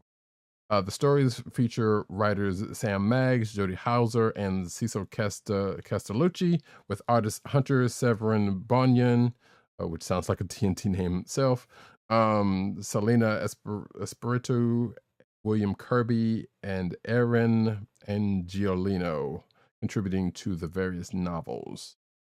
The Critical Role, The Mighty Nine Origins Library Edition Volume 1 also adds more to its sketchbook, along with new art from Robin Fraun. If you're watching the video version, you see the cover for it. there you go. Next up, Source Point Press launches a new imprint focusing on Jewish creators and stories. This new imprint, Magid Comics, will focus on Jewish stories by Jewish creators, and they have hired Israeli-American filmmaker Arnon Z. Shore as the editor-in-chief of the imprint. The launch title will be the all-ages comic of Ben Mortara and the Thieves of the Golden Table, an archaeological adventure story written by Shore with art by Kat Bauman. Okay. Oh, cool. Last but not least, I believe this came out this week, actually. History collides with the present in Fragmentation Preview. Let's see. Is it, what would you do if you witnessed people, societies, and landmarks of history emerge right in front of your eyes, watching the world transform into its former self out of thin air? That's the premise of Fragmentation, a new original graphic novel from writer Mark Guggenheim and artist Benny R. Lobel, and colorist Christopher Sotomayor. And Comic.com has a preview for you on this article so that you can peep it out for yourself. But it's in stores right now as of this recording because it came out this week. And that, folks, is the news. Can we get one more ad read? Our last ad read of the night is for Blue Apron's meal delivery service, Blue Apron. Fresh ingredients and incredible recipes delivered weekly to your door. Skip the grocery store and make incredible meals at home with Blue Apron. Always shipped free right to your home. And now the listeners of the Comic Book Chronicles can get $30 off. $30 off your first Blue Apron order. To place your first order with $30 off and to help keep our show free 99 for you, go to our network website at cspn.us. That's cspn.us. Then click on the Keep Our Podcast Free link at the top of the page. From there, scroll down to the Blue Apron link and sign up for your first order. Blue Apron through cspn.us. Do it today. All righty, folks, as I shoot us back over this way, blink. That's, folks, is the end of this here show for this week. Appreciate each and every one of y'all for coming out, whether it's catching the show after the fact on video or audio, or if you were live with us on Twitch or YouTube with us at the recording time. Well, we'll talk about that later because we've already said, hey, we got things coming up. We got things may or may not be coming up. So, right. At the end of the day, we will be sure to let everyone know when or if we think about taking a brief break on the show because of movie protocols. Yeah. So, we'll be sure to let everyone know. We do know for a fact February 16th will not have a regularly scheduled Comic Book Chronicles because we will be out watching Ant-Man and the Wasp. Right. The Mania. Right. And what was the date for John Wick? May? Was it May? No, March something. I don't remember exactly when, but the point is Ant-Man is first, and we'll be sure to let everyone know about everything else coming up soon. March 24th. But yeah, those are the current ones we have slated. So there is that. And with that, folks, my name is Roddykat. You can find me at Roddykat on Twitter. You can find me at News Knows Need on Twitter. You can find me at CBCaps on Instagram. Agent_70 on Twitter and Instagram. PCN_Dirt on Twitter. PopCultureNet on Twitter. PopCultureNetwork.com is on umbrella sites therein. And Spotify doing some music and other places. It is. Him, DOGG98 on Twitter, the Osiris of this ish. You can also find him at CBCron on Twitter, which is the Comic Book Chronicles Twitter account. You can also find him at The Kliq Nation on Twitter. That's TheKliqNation. You can also find him at thekliqnation.com. And last but not least, you can find him over at comicbook.com where he's writing his face off. Go to give that man some clicks. Rated stuff, but give him some clicks. Yeah. You can find this here podcast on the Coast of the Podcast Networks at cspn.us. Do it today. You can also find this here podcast on your podcast personal place of choice, whether it be Google Play, Apple iTunes, aka Apple Podcasts, Spotify, or the Coastal of the Podcast Network's SoundCloud page. Make sure to hit like and subscribe and give us all the 5-star reviews. Positive ones. Yes, preferably. You can also find us recording normally every Thursday night, 9:30-ish Eastern Standard Time in the PM on the YouTube channel of The Kliq Nation. That's youtube.com/TheKliqNation and twitch.tv/Comic Book Chronicles. Yeah, folks, we will see you next week. Same bat time, same back channel, with more news, views, and some shots at some celebrity that we probably don't like. I was about to say, maybe I'll have a Mount Rushmore of actors I really do not like, but we've hit the triumvirate tonight. Yeah, but I feel like you're most of the way there, so I can't imagine who that last slot's going to be. Right. And with that, folks, this has been the Comic Book Chronicles. Peace. Peace. One. My time is up. Peace out to Brooklyn.